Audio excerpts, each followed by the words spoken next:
Good evening. നമുക്ക് ഇന്നത്തെ class start ചെയ്യാം. നമ്മൾ ലാസ്റ്റ് ക്ലാസ്സിൽ എടുത്ത ചാപ്റ്റർ ഏതായിരുന്നു? Some basic concept of chemistry കേട്ടോ. നമ്മൾ കംപ്ലീറ്റ് ചെയ്തു. കുറച്ച് ക്വസ്റ്റ്യൻസ് ലാസ്റ്റ് ക്ലാസ്സിൽ നമ്മൾ ചെയ്തു. ഇന്നും നമ്മൾ അതിന്റെ ക്വസ്റ്റ്യൻസ് ചെയ്യും കേട്ടോ. ഓർക്കുക, ക്വസ്റ്റ്യൻസ് ചെയ്യും, ഞാൻ കൺസെപ്റ്റ് ചോദിക്കും കേട്ടോ. ഓക്കെ, കിട്ടിയില്ലെങ്കിൽ പറഞ്ഞൊക്കെ കേൾപ്പിക്കേണ്ടി വരും. മൺഡേ എക്സാം ഉള്ള ആൾക്കാർ രണ്ട് കാര്യങ്ങൾ പറയാം കേട്ടോ. ഓർത്തോക്കുക, 2 കാര്യങ്ങൾ. ടെക്സ്റ്റ് ബുക്കിലെ ബാക്കിലെ ക്വസ്റ്റ്യൻസ് ചെയ്യണം കേട്ടോ. ഓർത്തോക്കുക, ഇവിടെ നമ്മൾ ചെയ്യിപ്പിച്ച ക്വസ്റ്റ്യൻസും ഉണ്ട്, അതും ഒക്കെ കറക്റ്റ് ഓർഡറിൽ ചെയ്യണം. അത് എഴുതിയിട്ട് എന്നെ കാണിക്കണം കേട്ടോ. ഓർത്തോക്കുക, എഴുതിയിട്ട് കാണിക്കണം. ടെക്സ്റ്റ് ബുക്കിലെ ബാക്കിലെ ക്വസ്റ്റ്യൻസ്, ഇമ്പോർട്ടന്റ് ആയിട്ടുള്ള ക്വസ്റ്റ്യൻസ് മാർക്ക് ചെയ്ത് തരും, അത് ഷുവർ ആയിട്ട് കാണിക്കണം. നമ്മൾ ഏറ്റവും ടഫസ്റ്റ് ക്വസ്റ്റ്യൻ എന്ന് പറഞ്ഞാൽ ലാസ്റ്റ് ക്ലാസ്സിൽ ചെയ്ത് ഓർമ്മയുണ്ടോ? 3 ക്വസ്റ്റ്യൻസ് അല്ലേ? ഏറ്റവും ബാക്കിലത്തെ ക്വസ്റ്റ്യൻസ് ഒക്കെ നമ്മൾ ചെയ്തു. അപ്പോൾ ആ ടൈപ്പ് ഓഫ് ക്വസ്റ്റ്യൻസ് ക്ലിയർ ചെയ്യണം, റിപ്പീറ്റ് ചെയ്ത് നോക്കണം. അല്ലെങ്കിൽ നിങ്ങൾക്ക് കൺസെപ്റ്റ് മനസ്സിലാവും, എക്സാമിന് വന്നു കഴിഞ്ഞാൽ കിട്ടത്തില്ല കേട്ടോ. ഓക്കെ, അപ്പോൾ അതുകൊണ്ട് ക്ലിയർ ചെയ്ത് കൊണ്ടുപോകണം. നമ്മുടെ ഒരു എക്സാം ഉണ്ടാവും കേട്ടോ. ഓർത്ത് നോക്കുക, സാറ്റർഡേ ആണ് കേട്ടോ. നെക്സ്റ്റ് ക്ലാസ്സിലെ എക്സാം ആണ് ഏത്? Some basic concept of chemistry കേട്ടോ. ഓക്കെ, നെക്സ്റ്റ് ഈ വരുന്ന സാറ്റർഡേ അന്ന് തന്നെ പേപ്പറും തരും കേട്ടോ. ഓർത്ത് നോക്കാം, അന്ന് തന്നെ പേപ്പർ വരും. അത് റിയൽ റിവിഷൻ ആണ് അന്ന് ചെയ്യുന്നത് കേട്ടോ. ഓക്കെ, അപ്പോൾ കമ്പൽസറി ആയിട്ട് അത് വന്ന് എഴുതിയിരിക്കണം കേട്ടോ. ഓക്കെ, എഴുതാത്ത ആൾക്കാർ ഇവിടെ ഒന്നുകൂടി പറയാം, എഴുതാത്ത ആൾക്കാർ ഇപ്പോൾ ഇൻ കേസ് ഈ ആൾക്ക് അന്നത്തെ ദിവസം വരുന്നില്ല, ആ പേപ്പർ ഗ്രൂപ്പിൽ ഇടും, ഓൺലൈനിൽ ഇട്ടിട്ടുണ്ടാവും. അത് എടുത്തിട്ട് നിങ്ങൾ ഓണസ്റ്റ് ആയിട്ട് വീട്ടിലിരുന്നിട്ടായാലും ചെയ്ത് തന്നെ കൊണ്ടുവന്ന് കാണിക്കണം. ഓണസ്റ്റ് ആയാൽ മതി, അത്രേ ഉള്ളൂ കേട്ടോ. ഓക്കെ, കമ്പൽസറി ആണ് ഇത്, മാറ്റമില്ലാത്തൊരു സെക്ഷനാണ്. ഒരു ചാപ്റ്റർ കഴിഞ്ഞാൽ അത് അടുത്ത ദിവസം അതിൽ എക്സാം ആയിരിക്കും. അന്ന് തന്നെ ഇവിടെ നമ്മൾ ആ ക്വസ്റ്റ്യൻ ഡിസ്കസ് ചെയ്യും, നിങ്ങളുടെ മാർക്കും തരും കേട്ടോ. ഓക്കെ, ഇത് വേറെ ഒന്നുമില്ല, 20 മാർക്കാണ്. 20 മാർക്കാണ് ക്വസ്റ്റ്യൻസ്. ഒന്ന് പറഞ്ഞേക്കാം, ഇവിടെ ഉള്ള ആൾക്കാർക്ക് ഗ്രൂപ്പിൽ ഞാൻ ഡീറ്റെയിൽ ഇടാം. ഈ 20 മാർക്കിൽ 5 മാർക്ക് ഈ 5 മാർക്ക് നിങ്ങൾക്ക് തന്നേക്കുന്ന ഒരു ഷീറ്റ് ഉണ്ട്, ഇന്ന് ഗ്രൂപ്പിൽ വീണ്ടും ഇടാം. ഒരു ഷീറ്റിൽ എല്ലാ ഇക്വേഷൻ എഴുതിയിട്ട് തന്നേക്കുന്ന ബേസിക്സ് ആയിട്ടുള്ള അത് 5 മാർക്കാണ്. ബാക്കി 15 മാർക്കിൽ എന്തൊക്കെ ഉണ്ടാവും? മൾട്ടിപ്പിൾ ചോയ്സ്, അസേഷൻ റീസൺസ്, അങ്ങനെയുള്ള എല്ലാം ഉണ്ടാവും കേട്ടോ. ഓക്കെ, അങ്ങനെയുള്ള എല്ലാം ഉണ്ടാവും. അപ്പൊ ക്ലിയർ ആയിട്ട് ചെയ്ത് വരിക കേട്ടോ. ഓക്കെ, ദെൻ അത് ഫോളോ ചെയ്യുക. ഈ സാറ്റർഡേ എന്തായാലും ഉണ്ടാവും. വീണ്ടും അതിന്റെ റിവിഷൻ കിട്ടും, മനസ്സിലായി? നിങ്ങൾ ചെയ്യുന്നു, എന്നിട്ട് അതിനെക്കുറിച്ച് എന്നെ ഡിസ്കഷൻ ചെയ്ത് എക്സ്പ്ലെയിൻ ചെയ്ത് തരും കേട്ടോ. ഓക്കെ, അല്ലാതെ ഒരു എക്സാം നടത്തി അത് ആ പരിപാടി അങ്ങനെ തീർക്കലല്ല. നമ്മൾ ആ എക്സാം എടുക്കുന്നു, ഡിസ്കഷൻ ചെയ്യുന്നു, നല്ല മാർക്ക് കിട്ടുന്ന ആൾക്കാരൊക്കെ അപ്രിസിയേഷൻ ചെയ്യുന്ന, ഏറ്റവും കുറവുള്ള ആൾക്കാർക്ക് വീണ്ടും എന്ത് ചെയ്യും? വീട്ടിൽ പോയിട്ട് ചെയ്യാനായിട്ട് വീണ്ടും പേപ്പർ അതുപോലെ തന്നെ ഇട്ട് തരും. അങ്ങനെ ചെയ്തുകൊണ്ടിരിക്കും. ചാപ്റ്റർ ഇങ്ങനെ മൂവ് ചെയ്തുകൊണ്ടിരിക്കുകയും ചെയ്യും കേട്ടോ. ഓക്കെ, അപ്പോൾ സ്റ്റാർട്ട് ചെയ്യാം. Structure of atom. Structure of atom എന്ന് പറയുന്ന സെക്കൻഡ് ചാപ്റ്റർ ആണ് നമ്മൾ എടുക്കുന്നത്. സ്ട്രക്ചർ ഓഫ് ആറ്റത്തില് മെയിൻ ആയിട്ട് ചാപ്റ്റർ ടോട്ടൽ കണ്ടന്റ് ഒന്ന് ഓർഡറിൽ പറയാം കേട്ടോ. ഓർത്ത് നോക്കാം. ദെൻ ഈ സ്ട്രക്ചർ ഓഫ് ആറ്റത്തിന്റെ ഒരു സ്റ്റോറി എന്ന് പറയുന്നത്, ഒരു ആറ്റത്തിനകത്ത് സബാറ്റമിക് പാർട്ടിക്കിൾ ഏതൊക്കെയാ? What you mean subatomic particle? Electron, proton, neutron. അപ്പോ ഇത് കറക്റ്റ് ആയിട്ട് ഡിസ്കവറി ചെയ്തേക്കുന്നത് എങ്ങനെയാണ്, എന്ത് മെത്തേഡാണ്, ഇതാണ് ആദ്യം പറയുന്നത്. പിന്നെ അതിന്റെ എന്താണ് ഡിസ്ട്രിബ്യൂഷൻ, ഡീറ്റെയിൽ ആയിട്ട് ഡിസ്ട്രിബ്യൂഷൻ ആണ് നമ്മൾ മെയിൻ ആയിട്ട് വരുന്നത്. അതിൽ മെയിൻ ആയിട്ട് കൺസെപ്റ്റിൽ ആദ്യം പോകുന്നത് ഈ ഇലക്ട്രോൺ ഡിസ്കവർ ചെയ്തേക്കുന്ന സയന്റിസ്റ്റ് ആയിട്ടുള്ള ആൾക്കാരെ കുറിച്ചുള്ള ഒരു ഇതാണ്. അതിൽ ജെ തോംസൺ ആണ് ഫസ്റ്റ് വരുന്നത്, ഇലക്ട്രോൺ. അത് കഴിഞ്ഞ next Dalton atomic theory. Dalton atomic theory ശരിക്കും എന്താണ്? ഒരു തിയറി ആയിട്ട് വന്നു. നമ്മൾ ഏത് ചാപ്റ്ററിൽ പഠിച്ചു? ഇതിൽ പഠിച്ചു. ദെൻ ഇത് കഴിഞ്ഞ് കഴിഞ്ഞിട്ട് ഈ ജെ തോംസൺ ആണ് ഈ ഇലക്ട്രോൺ എന്നുള്ള പേര് കൊടുക്കുന്നത്. ഒരു എക്സ്പെരിമെന്റ് ആണ്. ഏത് എക്സ്പെരിമെന്റ് ആയിരുന്നു? അല്ല, അത് മോഡൽ ഓഫ് ആറ്റം. അവിടെ നോക്കിയേ, ഒരു ഗ്ലാസ് ട്യൂബ് ഇവിടെ കാണാതെ. എവിടെ നോക്കിയേ? ഒരു ഗ്ലാസ് ട്യൂബ്. ഡിസ്ചാർജ് ട്യൂബ്, ഒരു ഗ്ലാസ് ട്യൂബ് അല്ലെ? സിമ്പിൾ ആയിട്ട് പറഞ്ഞൊരു ഡിസ്ചാർജ് ട്യൂബ് എന്ന് പറഞ്ഞ ഒരു ഗ്ലാസ് ട്യൂബ്. അതിലിവിടെ നോക്കുക, ഈ 2 സ്ഥലത്തും ഹൈ വോൾട്ടേജ് വരും. നിങ്ങൾ ലൈറ്റനിങ് കണ്ടിട്ടില്ലേ? ലൈറ്റനിങ് എന്തുകൊണ്ടാണ് ലൈറ്റ് ഇങ്ങനെ വരുന്നത്? ഇലക്ട്രിസിറ്റി, ഹൈ വോൾട്ടേജ് ഇവിടെ ഓർത്ത് നോക്കുക. ഹൈ വോൾട്ടേജ് എന്ത് ചെയ്യും? ക്രിയേറ്റ് ചെയ്യും. അപ്പോ ഇവിടെ ഒന്ന് ശ്രദ്ധിക്കുക, ഈ ഹൈ വോൾട്ടേജ് ഇവിടെ കൊടുക്കുന്ന സമയത്ത് ഇവിടെ നിന്ന് ഒരു റേ എന്ത് ചെയ്യും? പോകുന്നുണ്ട്. ആ റേനെ കുറിച്ച് അവർ സ്റ്റഡി ചെയ്തു. ആ റേയില് നെഗറ്റീവ്ലി ചാർജ്ഡ് പാർട്ടിക്കിൾ ഉണ്ടായിരുന്നു. ഇവിടെ ഓർത്ത് നോക്കുക. ആ റേനെ വിളിച്ചൊരു പേരുണ്ട്. എന്തായിരുന്നു ആ റേ?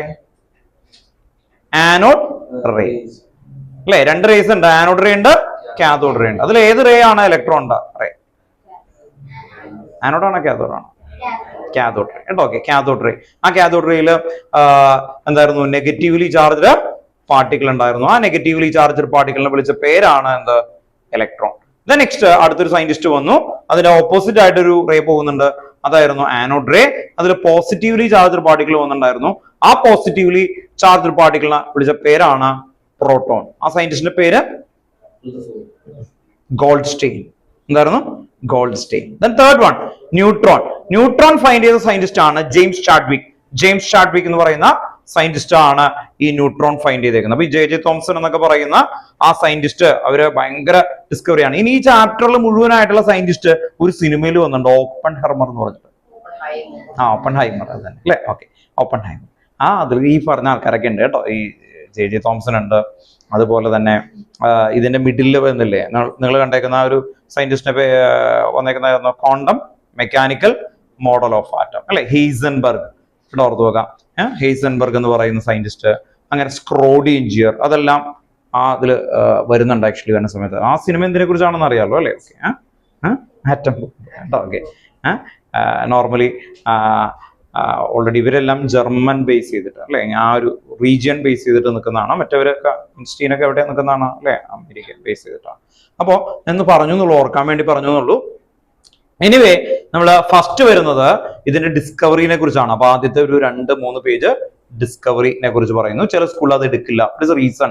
റീസൺ പറയാൻ കാരണം ഇത്രയേ ഉള്ളൂ, ഇത് നിങ്ങൾ 9th ടോപ്പിക്കാണ്. 9th ടോപ്പിക്കാണ്. അപ്പോൾ ഈ ആദ്യത്തെ ടോപ്പിക്ക് നിങ്ങൾക്ക് ഒരു ഇൻഫർമേഷന് വേണ്ടിയിട്ടാണ്, ജസ്റ്റ് ഒന്ന് എഴുതി പോയാൽ മതി. ഇത് കഴിഞ്ഞിട്ടാണ് മോഡൽ ഓഫ് ആറ്റം എന്ന് പറഞ്ഞു. അതിൽ മോൻ പറഞ്ഞു ഫസ്റ്റ് മോഡൽ പറഞ്ഞു. ഫസ്റ്റ് മോഡൽ അതൊക്കെ പ്ലം പുഡിംഗ് അല്ലെ? പ്ലം പുഡിംഗ് ഏതായിരുന്നു? Thomson model. എന്തായിരുന്നു?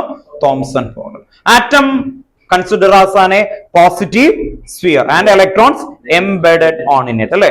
ഡിസ്ട്രിബ്യൂഷൻ അല്ലെ, യൂണിഫോംലി ഡിസ്ട്രിബ്യൂഷൻ അല്ലെ? അതാണ് ആക്ച്വലി എന്ത് പറഞ്ഞത്, തോംസൺ മോഡൽ എന്ന് പറയുന്നത്. ഓർത്തോക്കെ, തോംസൺ മോഡൽ 9th നിങ്ങൾ പഠിച്ച അതേ കൺസെപ്റ്റ് തന്നെയാണ്. ദെൻ നെക്സ്റ്റ് അത് ഫൈൻഡ് ചെയ്യാനായിട്ട്, അത് കറക്റ്റ് ആണോ എന്ന് ചെക്ക് ചെയ്യാൻ വേണ്ടി അടുത്തൊരു സയന്റിസ്റ്റ് വന്നു, റുദർഫോർഡ്. ഒരു തിൻ ഗോൾഡ് ഫോയിൽ ഇവിടെ ഇങ്ങനെ എടുത്തു വെച്ചു, എന്നിട്ട് ആൽഫ റേസ് പാസ് ചെയ്തു. അപ്പോ ആറ്റം കൺസിഡർ പോസിറ്റീവ് സ്ഫിയർ ആണെങ്കിൽ പോസിറ്റീവും വന്ന എന്ത് പറ്റും? പോസിറ്റീവും വന്ന റിപ്പൽ ചെയ്യും അല്ലെ? നെഗറ്റീവും വന്ന റിപ്പൽ ചെയ്യും അല്ലെ? നിങ്ങൾ കണ്ടല്ലേ മാഗ്നറ്റ്, നോർത്തും റിപ്പൽഷൻ അല്ലെ, സൗത്തും നോർത്തും വന്ന അട്രാക്ട് ചെയ്യും. അതുപോലെ പ്ലസും വരുമ്പോ അവിടെ എന്ത് വരുന്നുണ്ട്? റിപ്പൽഷൻ ആയിട്ട് വരാം. അപ്പോ അങ്ങനെ വന്നപ്പോ ഈ alpha rays, most of the alpha rays എന്ത് ചെയ്തു? റിഫ്ലക്ട് ചെയ്തില്ല, നേരെ പാസ് ചെയ്തു. അതിന്റെ മീനിങ് എന്താ?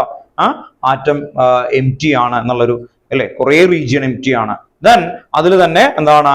Mass and charge densely concentrated in extremely small region. That region is known as nucleus. അതാണ് റുദർഫോർഡിന്റെ main finding. Mass and charge densely concentrated in extremely small region. ആ റീജിയനെയാണ് നമ്മൾ എന്ത് വിളിക്കുന്നത്? ന്യൂക്ലിയസ്. ഓർത്തു നോക്കുക. Then electrons revolve around the nucleus അല്ലെ, ഇൻ എ സർക്കുലർ പാത്ത് അല്ലെ, that is known as orbit. എന്തായിരുന്നു? ഓർബിറ്റ് അല്ലെ? ഇപ്പൊ ഇയാൾ പറഞ്ഞൊരു വേർഡ് ഉണ്ട്, എന്താ പറഞ്ഞു? പ്ലാനറ്റോറിയം മോഡൽ അല്ലെ? ഓക്കെ, ആ പ്ലാനറ്റ് ഒക്കെ ഇങ്ങനെ മൂവ് ചെയ്യുന്ന പോലെ ഒരു മോഡൽ എന്നുള്ള രീതിയിലാണ് ആ സയന്റിസ്റ്റ് പറഞ്ഞത്. പക്ഷേ അത് റോങ് ആണെന്ന് അടുത്ത സയന്റിസ്റ്റ് ബോർ തെളിയിച്ചു. What is reason? ആ സയന്റിസ്റ്റ് പറഞ്ഞു ഇങ്ങനെ കിടന്ന് ഇങ്ങനെ മൂവ് ചെയ്യുകയാണെങ്കിൽ എനർജി പ്രൂവ് ചെയ്യാൻ പറ്റില്ല അല്ലെ? എനർജി ലൂസ് ചെയ്ത് കഴിഞ്ഞാൽ എവിടെ വന്നിട്ട് ഇടിക്കും? ന്യൂക്ലിയസിൽ വന്നിരിക്കും അല്ലെ? ഇയാളുടെ ചുറ്റും ഇതിങ്ങനെ കറങ്ങിക്കൊണ്ടിരിക്കുകയാണ് അല്ലെ? ഇവിടെ എനർജി ബാരിയർ വെച്ചില്ലെങ്കിൽ എന്ത് പറ്റും? വന്നിരിക്കാൻ ചാൻസ് ഉണ്ട്. അപ്പോ നെക്സ്റ്റ് സയന്റിസ്റ്റ് ബോർ വന്നത് ഇത്രയേ ഉള്ളൂ, electrons revolve around in A fixed path. Ortho, fixed path. അതെന്റെ വ്യത്യാസം എന്താ മറ്റേത് തമ്മിൽ? ഇപ്പൊ നിങ്ങൾക്ക് അറിയാം, റോട്ടിൽ കൂടി വണ്ടി പോകുന്നുണ്ട്, നിങ്ങൾ പേടിക്കുമോ? ഇവിടെ ഒന്ന് നിങ്ങൾ പിടിക്കുമോ? അത് നോർമലി ഇടിക്കൂല അല്ലെ? ഇടിച്ചു കഴിഞ്ഞാലും ബാരിയർ ഉണ്ട് അല്ലെ? അതുകൊണ്ടാണ് ഇത് ഒരു ഓപ്പൺ സ്ഥലമാണെന്ന് കരുതാം ആക്ച്വലി അല്ലെ? വണ്ടിയൊക്കെ ഇങ്ങനെ പോകുന്നുണ്ട്, കിടന്നുറങ്ങാൻ പറ്റൂല അല്ലെ? എന്നാലും വന്നു കഴിഞ്ഞാൽ നല്ല രീതിയിൽ വരും ഓപ്പൺ അതാണെങ്കിൽ അല്ലെ? അപ്പൊ നോർമലി ഈ സയന്റിസ്റ്റ് പറയുന്നത് ഈ റോഡ് പോലെയാണ്, 2 ബാരിയർ പോലെ, ഒരു ഫിക്സഡ് പാത്ത്. ആ വേർഡാണ് ഉദ്ദേശിച്ചത്, ഫിക്സഡ് പാത്ത്. അപ്പൊ ആ ഫിക്സഡ് പാത്തിൽ നിന്ന് നമുക്ക് എന്താണ്? നോർമൽ എനർജി ഇല്ലാതെ അതിന്റെ അകത്തേക്കൊന്നും വരാനായിട്ട് പറ്റില്ല.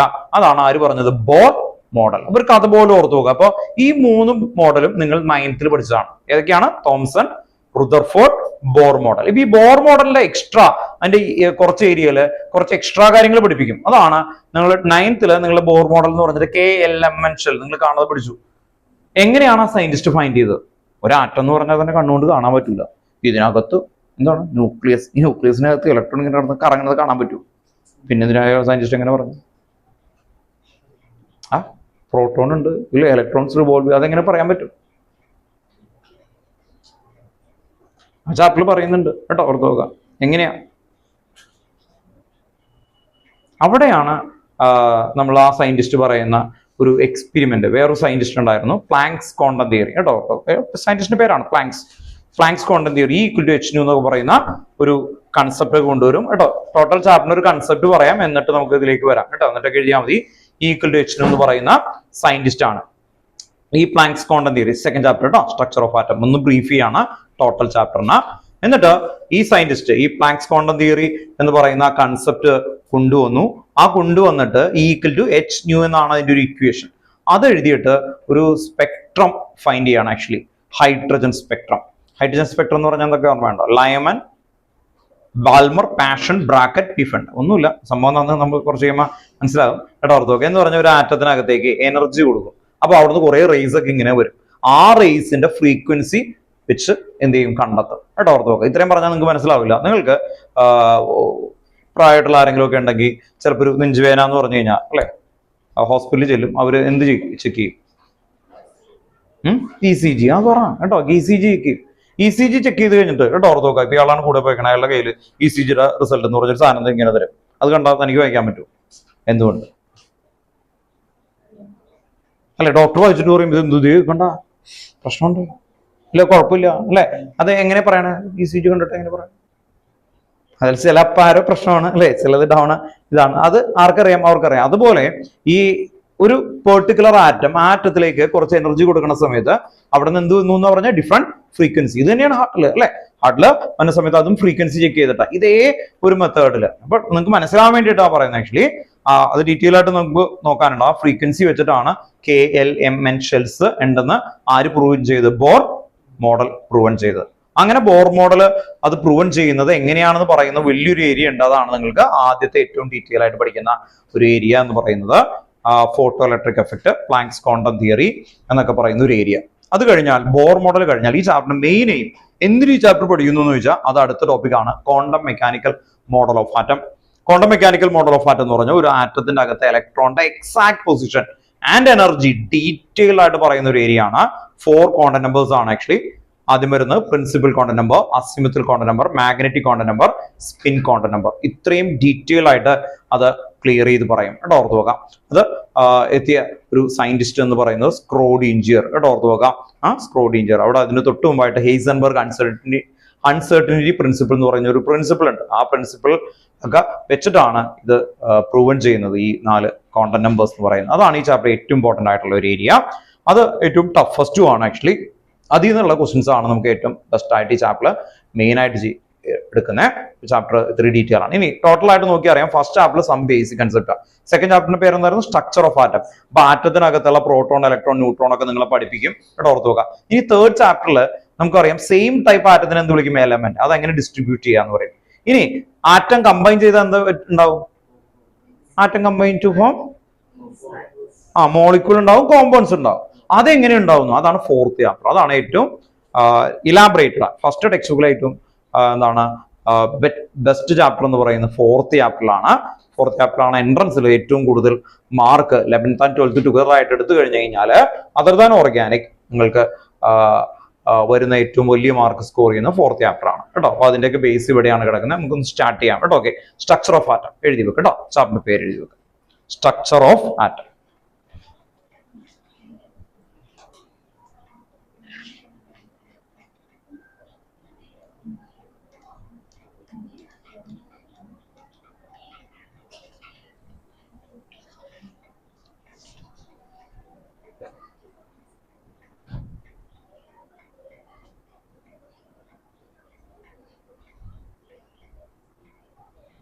സ്ട്രക്ചർ ഓഫ് ആറ്റം ഒരു ടോട്ടൽ ഐഡിയ കിട്ടാൻ വേണ്ടിയിട്ട് ആദ്യം ഒരു 3 പോയിന്റ്സ് ആ ഡിസ്കവറിയിൽ മനസ്സിലാവാൻ വേണ്ടിയിട്ടുള്ള ഒരു 3 പോയിന്റ്സ് ഒന്ന് എഴുതി വെക്കണം. ദെൻ അത് കഴിഞ്ഞിട്ട് നമുക്ക് ഡീറ്റെയിൽ ആയിട്ട് ജെ തോംസൺ ഫസ്റ്റ് എഴുതി വെക്കട്ടെ. ജെ തോംസൺ ഹൈഫൺ ഇലക്ട്രോൺ കേട്ടോ. ഓർത്തോ, ജെ തോംസൺ ആണ് അവിടെ ഒരു കാഥോഡ് റേനെ കുറിച്ച് ഡീറ്റെയിൽ ആയിട്ട് പറഞ്ഞു. അതിൽ ഇലക്ട്രോൺ ആണെന്നൊക്കെ പറയുന്നത്. ഇപ്പൊ നിങ്ങൾ ഇപ്പൊ പെട്ടെന്ന് മനസ്സിലാവാൻ വേണ്ടിയിട്ടേ അങ്ങനെ എഴുതിയാൽ മതി. J Thomson hyphen electron. J Thomson hyphen electron. Then next Goldstein അടുത്ത സയന്റിസ്റ്റ് ആണ്. Goldstein hyphen proton.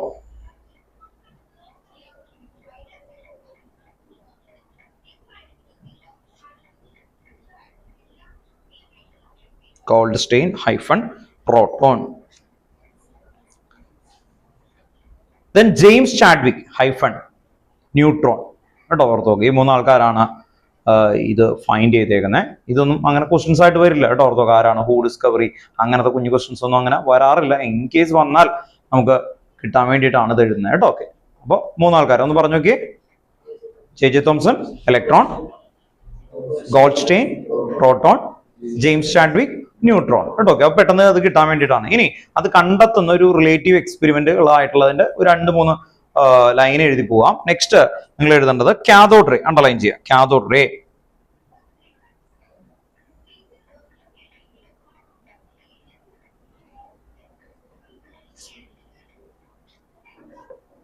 Cathode ray.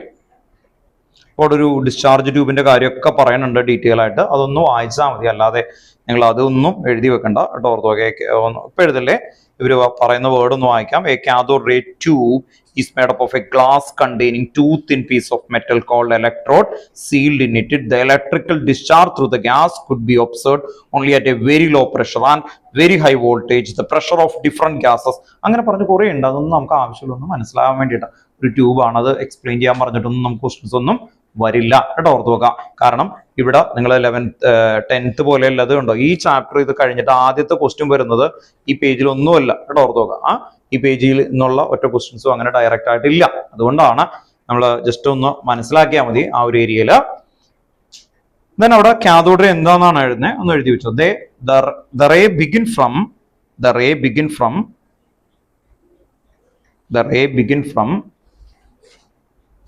cathode ബ്രാക്കറ്റിൽ എഴുതി വെക്കാം negatively charged electrode. The ray begin from cathode ബ്രാക്കറ്റിൽ എഴുതി വെക്കുക negatively charge electrode. Bracket close ചെയ്യുക. The ray begin from cathode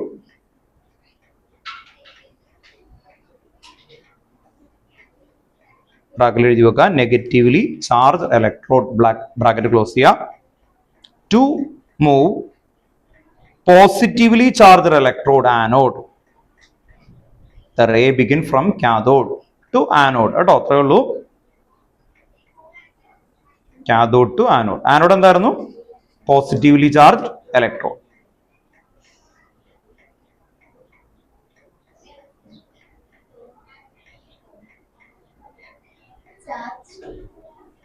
positively charger electrode. ഓർത്ത് നോക്കാം. Positively charged electrode. The ray begin from cathode to anode. കേട്ടോ. Okay, the ray begin from cathode to anode. കാഥോഡിന്റെ അവിടെ എന്ത് എഴുതി വെക്കണം?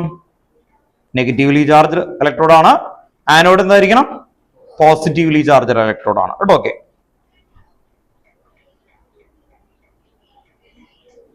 Positively charged ഇതാണ് കേട്ടോ. ഓർത്ത് നോക്കാം. ദെൻ നെക്സ്റ്റ് സെക്കൻഡ് പോയിന്റ് എഴുതി വെക്കാം.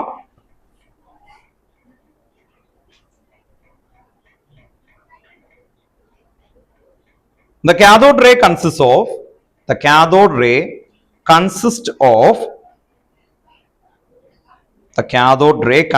of negatively charged particle called electron. ഇവിടെയാണ് ഇലക്ട്രോൺ എന്നുള്ള പേര് വരുന്നത് കേട്ടോ. ഓർത്ത് നോക്കാം. The cathode ray consists of negatively charged particle. The cathode ray consists of negatively charged particle called electron. Negatively charged particle called electron.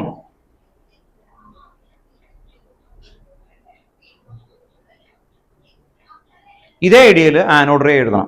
Next അടുത്ത heading anode ray. എങ്ങനെയായിരിക്കും പറയുന്നത് ആനോഡ് റേ?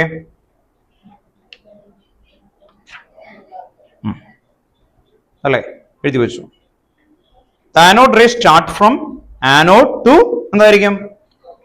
കാഥോഡ് കേട്ടോ. The anode ray start from cathode and move towards the anode ray start from and anode ray തുടങ്ങുക എവിടെ നിന്ന് start ചെയ്യണം? anode and move towards cathode. First point കേട്ടോ. anode ray first point.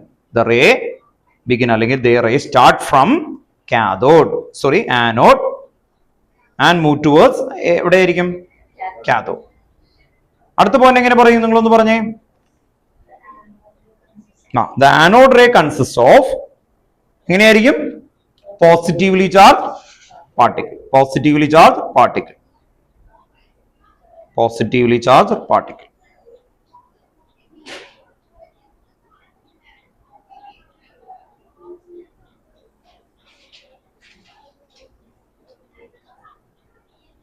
Okay, അപ്പൊ നമ്മൾ എന്തൊക്കെ കണ്ടു? ആനോഡ് റേ കംപ്ലീറ്റ് ആയി അല്ലെ? കാഥോഡ് റേ കംപ്ലീറ്റ് ചെയ്തു, ആനോഡ് റേ കംപ്ലീറ്റ് ചെയ്തു. ഇനി അപ്പൊ നമുക്ക് എന്തൊക്കെ കിട്ടി? ഇലക്ട്രോൺ ഫൈൻഡ് ചെയ്ത മെത്തേഡ് കിട്ടി, പ്രോട്ടോൺ ഫൈൻഡ് ചെയ്ത മെത്തേഡ് കിട്ടി. ഇനി ഒരാളും കൂടി ഉണ്ട്, ആരാണ്?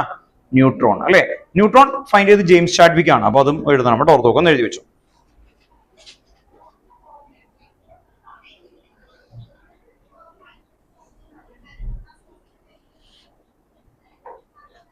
James Chadwick discovered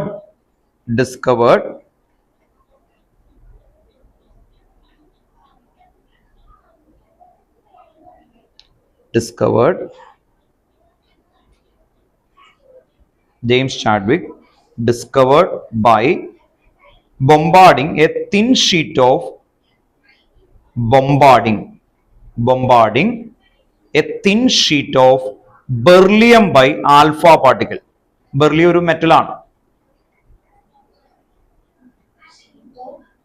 bombarding a thin sheet of beryllium കേട്ടോ, ഓർത്തോക്കെ. ബി ആണ്, ഒരു മെറ്റൽ ആണ്, beryllium. By alpha particle. alpha particle.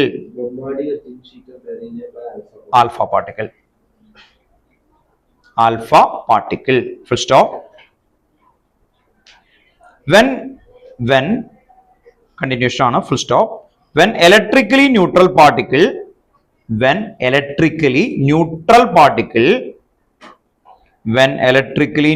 particle having a mass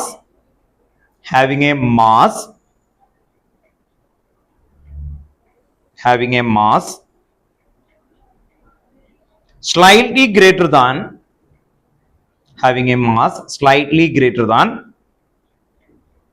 that of protons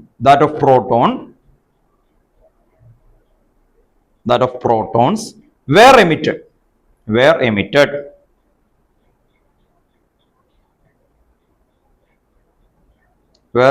Full stop. He named these particles as neutron. He named these particles as neutron.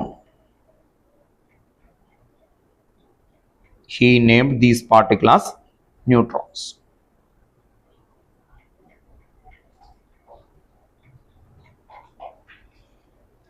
ചോയ്സിൽ നിങ്ങൾക്ക് lovely മിസ്സിന്റെ class ആണോ? Lovely miss ആണ്, Jolly sir.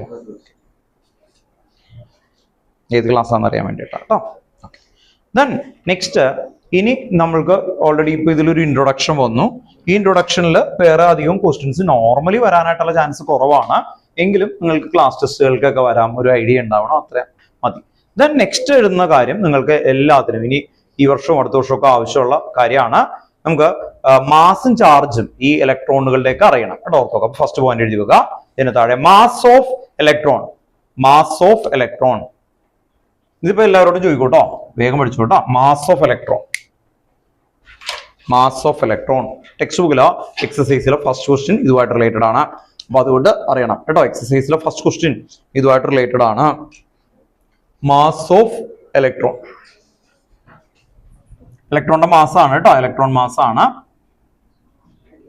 9.1 into 10⁻⁻31 kilogram. Mass of electron 9.1 into 10⁻⁻31 kilogram. Then പ്രോട്ടോണിന്റെ mass ആണ്, mass of proton 1.6 into 10⁻27 kilogram. Then mass of neutron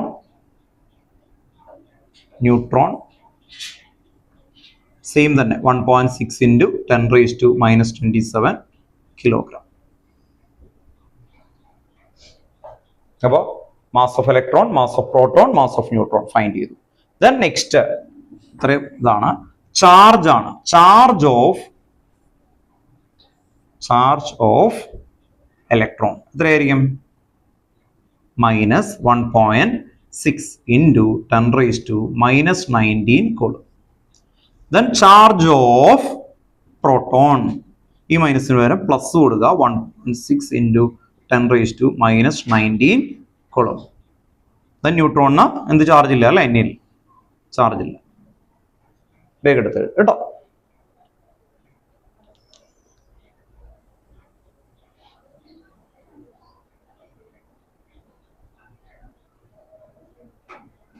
ഇതിന്റെ question നമ്മൾ കുറച്ച് കഴിയുമ്പോൾ ചെയ്യും. ഇപ്പൊ ഒന്ന് പഠിച്ചേ, വേഗം നോക്കിയേ. മാസ് ഓഫ് ഇലക്ട്രോൺ ഒക്കെ വേഗം ഒന്ന് പറഞ്ഞേ. ഓക്കെ അല്ലേ? കേട്ടോ, മൈനസ് ഒക്കെ എഴുതണം കേട്ടോ, അല്ലെങ്കിൽ എല്ലാം തെറ്റും കേട്ടോ. മൈനസ് എന്ന് പറഞ്ഞാൽ അത്രയും മൈന്യൂട്ട് വാല്യൂ ആണല്ലേ. കൊളുമ്പ് കേട്ടോ, കൊളുമ്പ് കേട്ടോ. ചാർജിന്റെ യൂണിറ്റിനെയാണ് നമ്മൾ എന്ത് വിളിക്കുന്നത്? കൊളുമ്പ് കേട്ടോ. ഇതാണ് നിൽ ഇല്ല കേട്ടോ.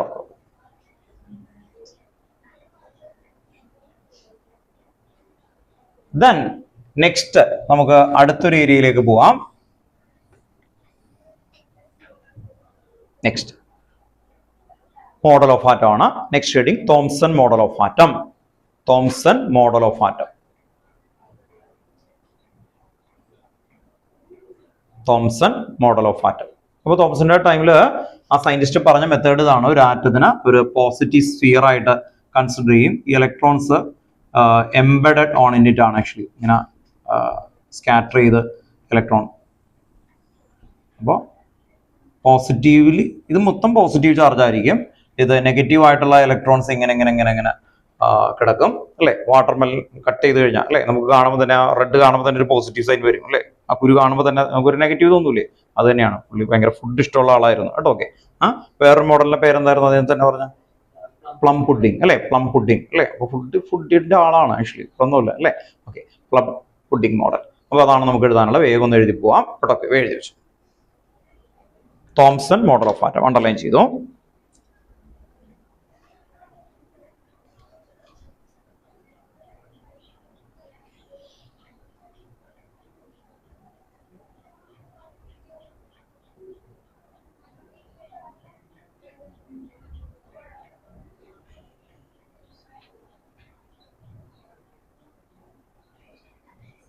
ഇങ്ങനെ എഴുതി വെച്ചു കേട്ടോ. Atom consider as an a positive sphere. Atom consider as an a positive sphere. Atom consider as an a positive sphere and electron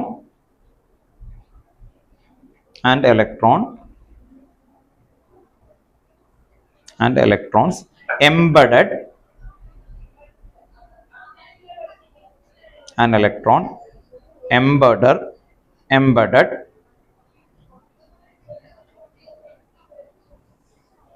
atom considered as a positive sphere and electrons embedded in it.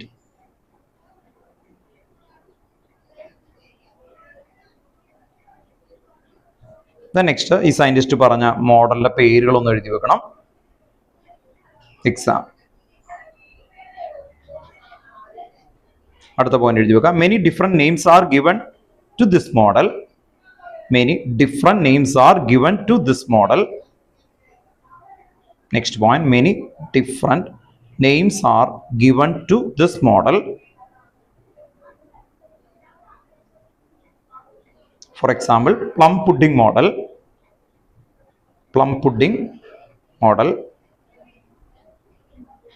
comma, watermelon model, etc.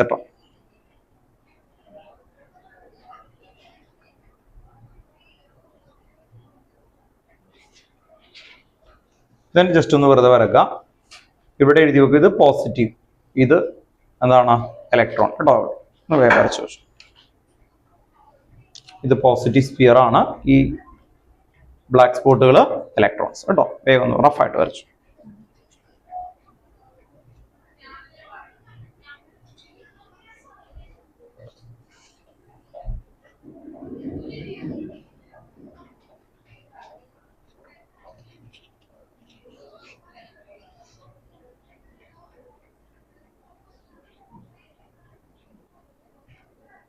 The next ആണ് Rutherford model of atom. Rutherford model of atom.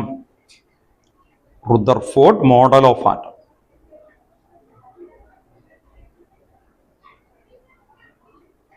Rutherford model of atom. Underline ചെയ്യാം. Rutherford model ആണ് എഴുതുന്നത്. Model എന്ന് പറയുമ്പോൾ experiment ഒന്നും എഴുതുന്നില്ല അല്ലെ.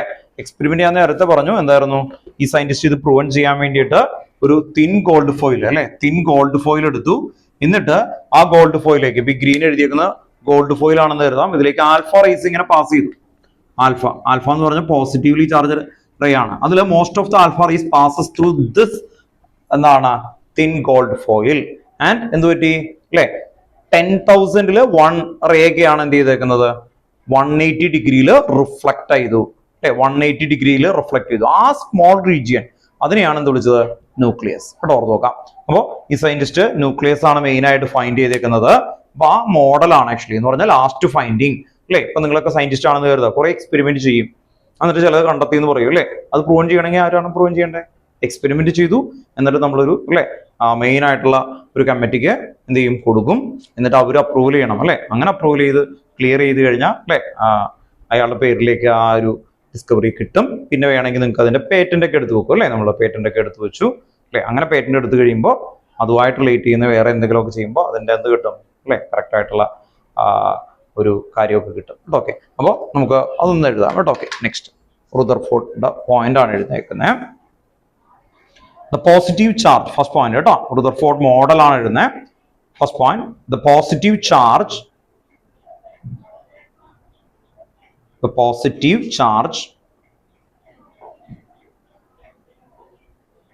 and most of the mass, positive charge and most of the mass,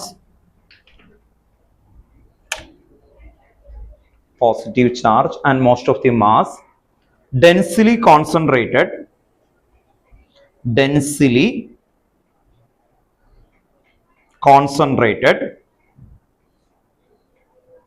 in extremely small region.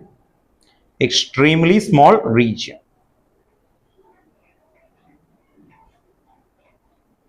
Extremely small region. First stop.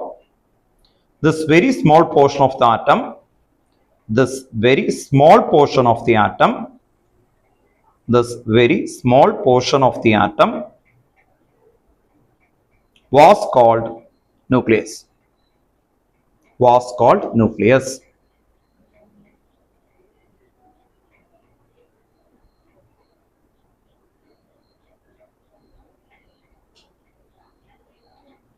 Okay. Then second point കേട്ടോ, next line ല second point ആയിട്ട് എഴുതി വെക്കുക. The nucleus is surrounded by electrons. Second point, the nucleus is surrounded by electrons. The nucleus is surrounded by electrons. The nucleus is surrounded by electrons that move around the nucleus. That move around the nucleus. That move around the nucleus with a very high speed, in circular path, called orbit. In circular paths called orbit.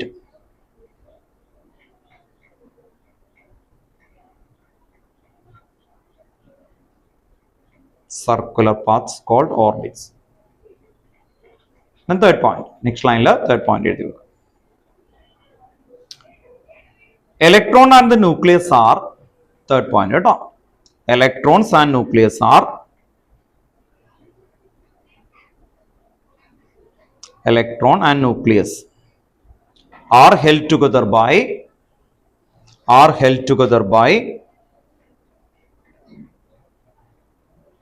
electrostatic force of attraction. Electrostatic force of attraction.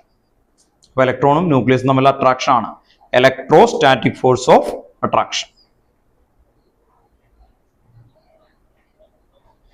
Electrostatic force of attraction.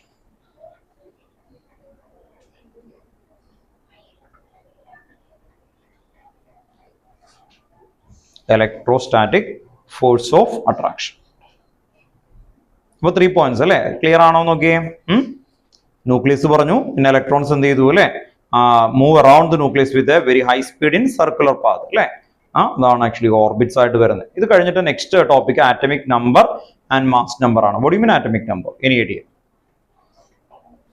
Atomic number ചെറിയ class ആണ്, അതൊക്കെ എടുക്കേണ്ട ആവശ്യം.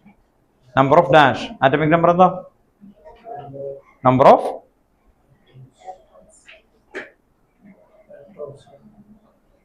Of proton or electron. കേട്ടോ, proton or electron പറയുമ്പോൾ ഇവിടെ ശ്രദ്ധിക്കുക, നിങ്ങൾക്ക് Cl മൈനസ് അങ്ങനെ തന്നു കഴിഞ്ഞാൽ ആറ്റമിക് നമ്പർ ഇലക്ട്രോണിന്റെ നമ്പർ എടുക്കില്ല, ഇനി ന്യൂട്രൽ ആറ്റം ആണ്. അപ്പോൾ ശരിക്കും ആറ്റമിക് നമ്പർ എന്ന് പറഞ്ഞാൽ നമ്പർ ഓഫ് പ്രോട്ടോൺ ആണ്. Number of proton or electron പറയാം. എപ്പോഴാണ് ഇലക്ട്രോൺ വരുന്നത്? ഇനി ന്യൂട്രൽ ആറ്റം. ന്യൂട്രൽ ആറ്റം ആണെങ്കിൽ പ്രോട്ടോണും ഇലക്ട്രോണും എന്തായിരിക്കും? ഈക്വൽ ആയിരിക്കും. കേട്ടോ, എന്തായാലും എഴുതി വെച്ചു. Atomic number and mass number. Atomic number and mass number underline ചെയ്യുക. അതിന്റെ താഴെ എഴുതി വെക്കുക atomic number equal to, first point കേട്ടോ, atomic number equal to number of proton. Atomic number equal to number of proton in the nucleus. No, atomic number equal to number of proton in the nucleus. Number of proton in the nucleus. Or എന്തായിരിക്കും? Number of electron in a neutral atom. Or number of electron in a neutral atom.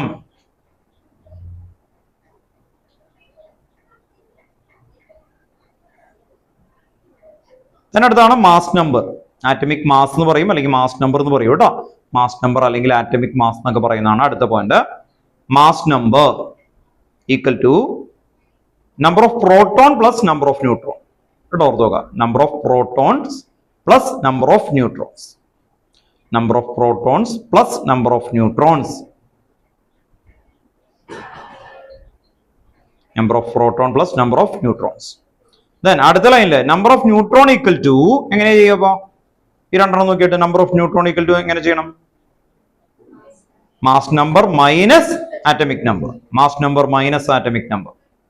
Number of neutron equal to mass number minus atomic number. Mass number minus atomic number. Then ഇവിടെ നിന്നാണ് ടെക്സ്റ്റുകൾ ആദ്യത്തെ question, problem 2.1 കേട്ടോ. ടെക്സ്റ്റുകളിലെ ആൾക്കാര് നോക്കുക കേട്ടോ, ഓൺലൈനിലേക്ക് ഇരിക്കുന്ന ആൾക്കാര്, ടെക്സ്റ്റുകളിലെ ആൾക്കാര് പ്രോബ്ലം 2.1 വിത്ത് ആൻസർ ഉണ്ട് ടെക്സ്റ്റുകള്. ഇപ്പൊ ഇവിടെ നിന്നാണ്, അതുകൊണ്ടാണ് ഇവിടെ നിന്നാണ് ഇത്രയും സമയം എടുത്തിട്ട് ആദ്യത്തെ ഒരു ക്വസ്റ്റ്യൻ ഈ ഒരു ടോപ്പിക്കിൽ നിന്നാണ് വരുന്നത് കേട്ടോ, ഓർത്തുക. അതാണ് അതുകൊണ്ടാണ് ചില സ്കൂളുകളിൽ ഇതൊന്നും എടുക്കില്ല, കാരണം അത് അവിടെ പഠിപ്പിച്ചാണെന്ന് പറയും നിങ്ങൾക്ക് 9th. നമ്മളെല്ലാം ഒന്ന് ജസ്റ്റ് ഒന്ന് കണക്ട് ചെയ്തു, ഡീറ്റെയിൽ അല്ല, എന്നാൽ അത്യാവശ്യം കണക്ട് ചെയ്ത് പറഞ്ഞിട്ടുണ്ട് കേട്ടോ, ഓർത്തുക. പ്രോബ്ലം 2.1 ക്വസ്റ്റ്യൻ ഇതാണ്. Calculate the number of proton, neutron and electron in BR 3580 കേട്ടോ. ഓക്കെ, ക്വസ്റ്റ്യൻ എഴുതണം കേട്ടോ, അതെല്ലാവരും എഴുതിയേ. ക്വസ്റ്റ്യൻ എഴുതിക്കോ കേട്ടോ. കാൽക്കുലേറ്റ് ദ ക്വസ്റ്റ്യൻ എഴുതാം. Calculate the number of proton, neutron and electron. Calculate the number of proton, neutrons and electrons. Calculate the number of protons, neutrons and electrons. Calculate the number of protons, electrons and neutrons in BR 3580. BR 3580.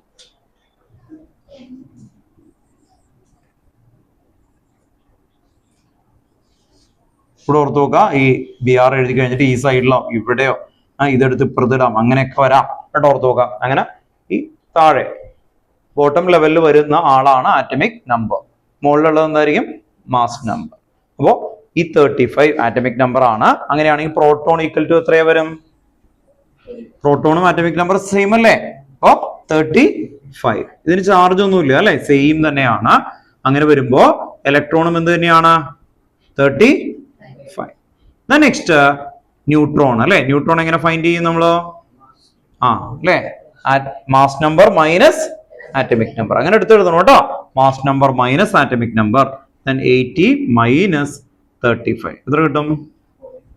45. വേഗം എടുത്ത് എഴുതുക കേട്ടോ.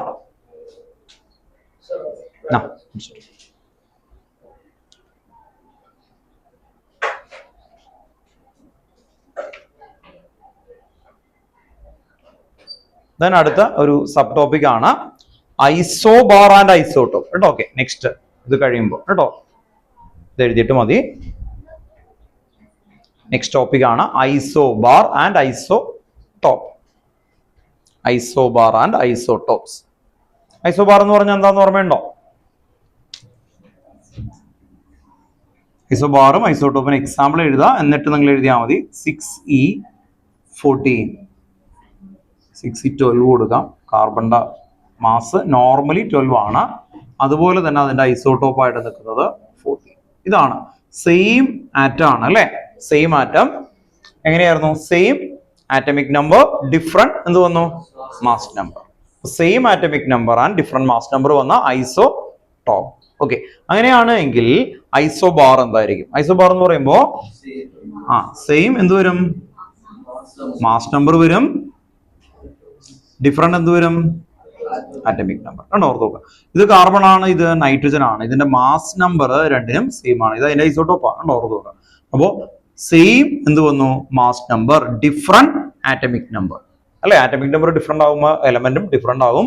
അങ്ങനെ വന്നു കഴിഞ്ഞാൽ അതിനെ നമ്മൾ വിളിക്കും ഐസോബാർ. ഒന്ന് എഴുതാം കേട്ടോ. എന്നിട്ട് എക്സാമ്പിൾ രണ്ടിന്റെ എഴുതിയാൽ മതി. ഇത് എക്സാമ്പിൾ ആണ് രണ്ടിന്റെയും. അപ്പൊ ഫസ്റ്റ്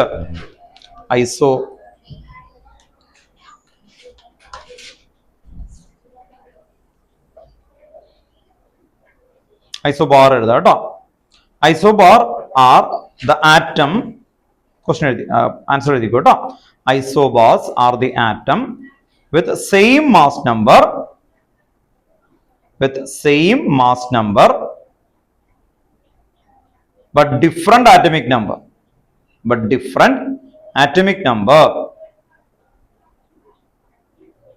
ഫോർ എക്സാമ്പിൾ എന്ന് പറഞ്ഞിട്ട് ഇതുപോലെ ഈ എക്സാമ്പിൾ കേട്ടോ. ഓക്കെ, ഇതാണ് ഐസോബാർ കേട്ടോ.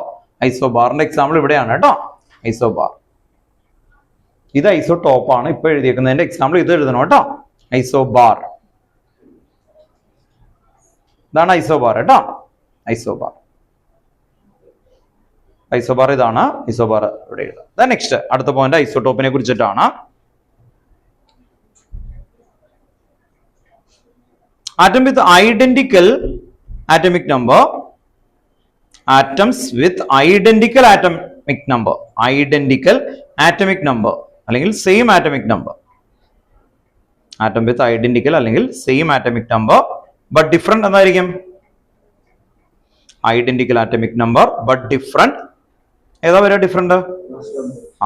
Different atomic mass number. But different atomic mass number are known as isotope.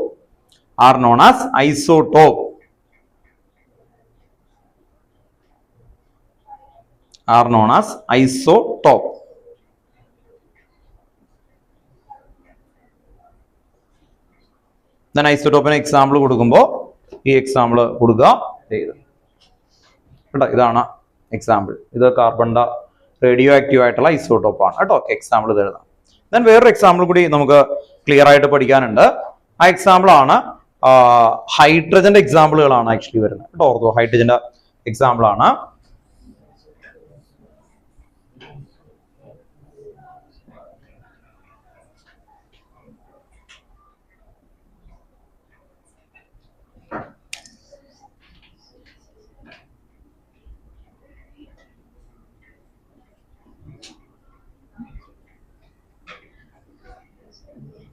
ഹൈഡ്രജന്റെ ഈ ഐസോട്ടോപ്പിന് പേരുണ്ട്. അപ്പൊ ഒരു ക്വസ്റ്റൻ ആയിട്ട് വരാം. ഇതിന്റെ പേര് പ്രോട്ടിയം കേട്ടോ. ഓർത്ത് നോക്കാം. ഡ്യൂട്ടീരിയം. ഇതെന്താണ്? ട്രിഷ്യം കേട്ടോ. ഓക്കെ, വേഗം എഴുതി. പ്രോട്ടിയം ഐസോട്ടോപ്പാണ്. ഐസോട്ടോപ്പിന് എക്സാമ്പിൾ ആണ്. അപ്പൊ എക്സാമ്പിൾ ഓഫ് ഹൈഡ്രജൻ ഐസോട്ടോപ്പ് അങ്ങനെ ചോദിക്കും.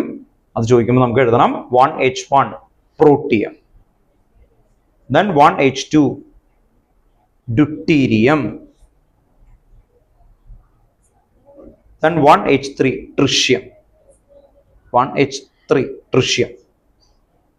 നിങ്ങൾ ഒബ്സർവ് ചെയ്താൽ അറിയാം അല്ലെ. ന്യൂട്രോൺസ് എന്ന് പറയുന്നത് ഇതിനില്ല അല്ലെ.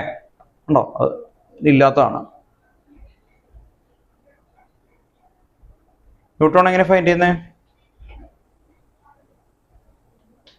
ഇത് മൈനസ് എന്ത് വരും? ഇത് അല്ലേ? ഓർത്ത് നോക്കാം. അപ്പൊ ചോദിക്കും അവര് എന്താണ് 1 ന്യൂട്രോൺ ഉള്ള ഒരു ഐസോട്ടോപ്പ് ഓഫ് ഹൈഡ്രജൻ. 1 ന്യൂട്രോൺ ഉള്ള ഐസോട്ടോപ്പ് ഏതായിരിക്കും? 1 ന്യൂട്രോൺ ഉള്ളത് 1 ന്യൂട്രോൺ ഉള്ളത് ഏതായിരിക്കും? ഡ്യൂട്ടീരിയം. വെരി ഗുഡ് കേട്ടോ. ഓക്കെ. കാരണം എന്താ? ഇത് 1 - 1 0 അല്ലേ? ന്യൂട്രോൺ ഇല്ല. കണ്ടോ? ഓർത്തോ. അങ്ങനെ ക്വസ്റ്റ്യൻ ചോദിക്കും കേട്ടോ. ഓർത്ത് നോക്കാം. അപ്പോൾ നിങ്ങൾ കരുതും ഡയറക്റ്റ് ആയിട്ട് റൈറ്റ് എന്താണ് ഐസോട്ടോപ്പ്, അങ്ങനെയല്ല. അവർ അതിൽ തന്നെ ഇങ്ങനെ ഒത്തിരി വ്യത്യാസപ്പെടുത്തിയൊക്കെ ചോദിക്കും കേട്ടോ. അപ്പോൾ ഓക്കെ, ക്ലിയർ ആയിട്ട് ഓർത്ത് നോക്കാം. ദെൻ ഐസോട്ടോപ്പിന്റെ ഒരു ഏരിയ കഴിഞ്ഞു, ഐസോബാർ കഴിഞ്ഞു. നെക്സ്റ്റ് അടുത്തത് drawbacks of Rutherford model. Next sub heading drawbacks of Rutherford model. Drawbacks of Rutherford model. Drawbacks of Rutherford model.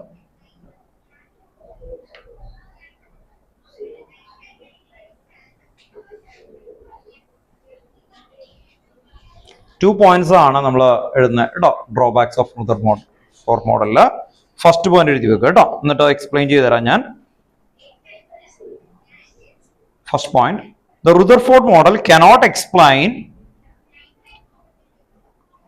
the Rutherford model cannot explain the Rutherford model cannot explain the stability of an atom.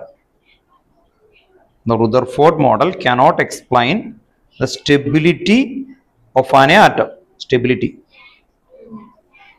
Stability of an atom.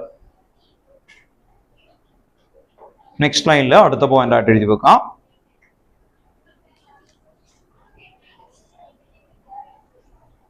Another serious drawback of the Rutherford model, another serious drawbacks of the Rutherford model, another serious drawbacks of the Rutherford model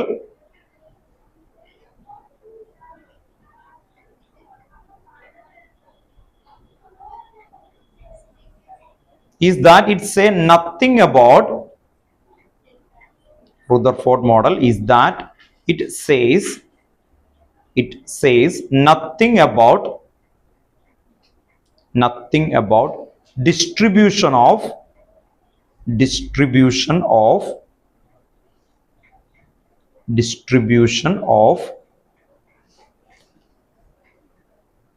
electrons, distribution of the electrons around the nucleus,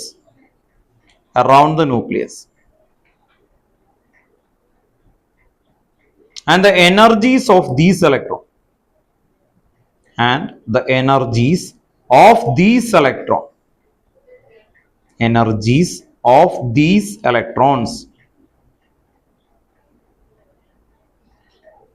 and the energies of these electrons.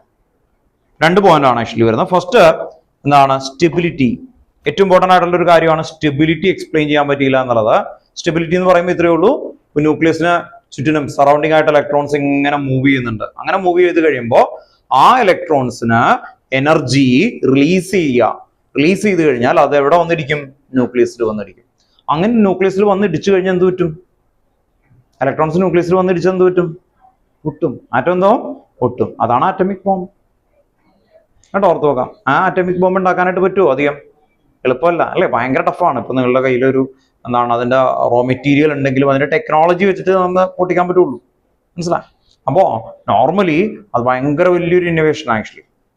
ഇപ്പൊ normally ഓർത്ത് വെക്കുക അല്ലെ, 1 kilo ഒരു radioactive substance equal to ഏകദേശം അവർ പറയുന്നത് 20 container ഇല്ലേ, 20 container പെട്രോളിന് ഈക്വലന്റ് ആണ് എന്ന് പറഞ്ഞാൽ ഇത്രയൊക്കെ ഉണ്ടാവുള്ളൂ. ഇത്രയുള്ള സാധനം പൊട്ടിച്ചു കഴിഞ്ഞാൽ അത്രയും വമ്പൻ ആയിട്ടുള്ള ഒരു എക്സ്പ്ലോഷർ അവര്.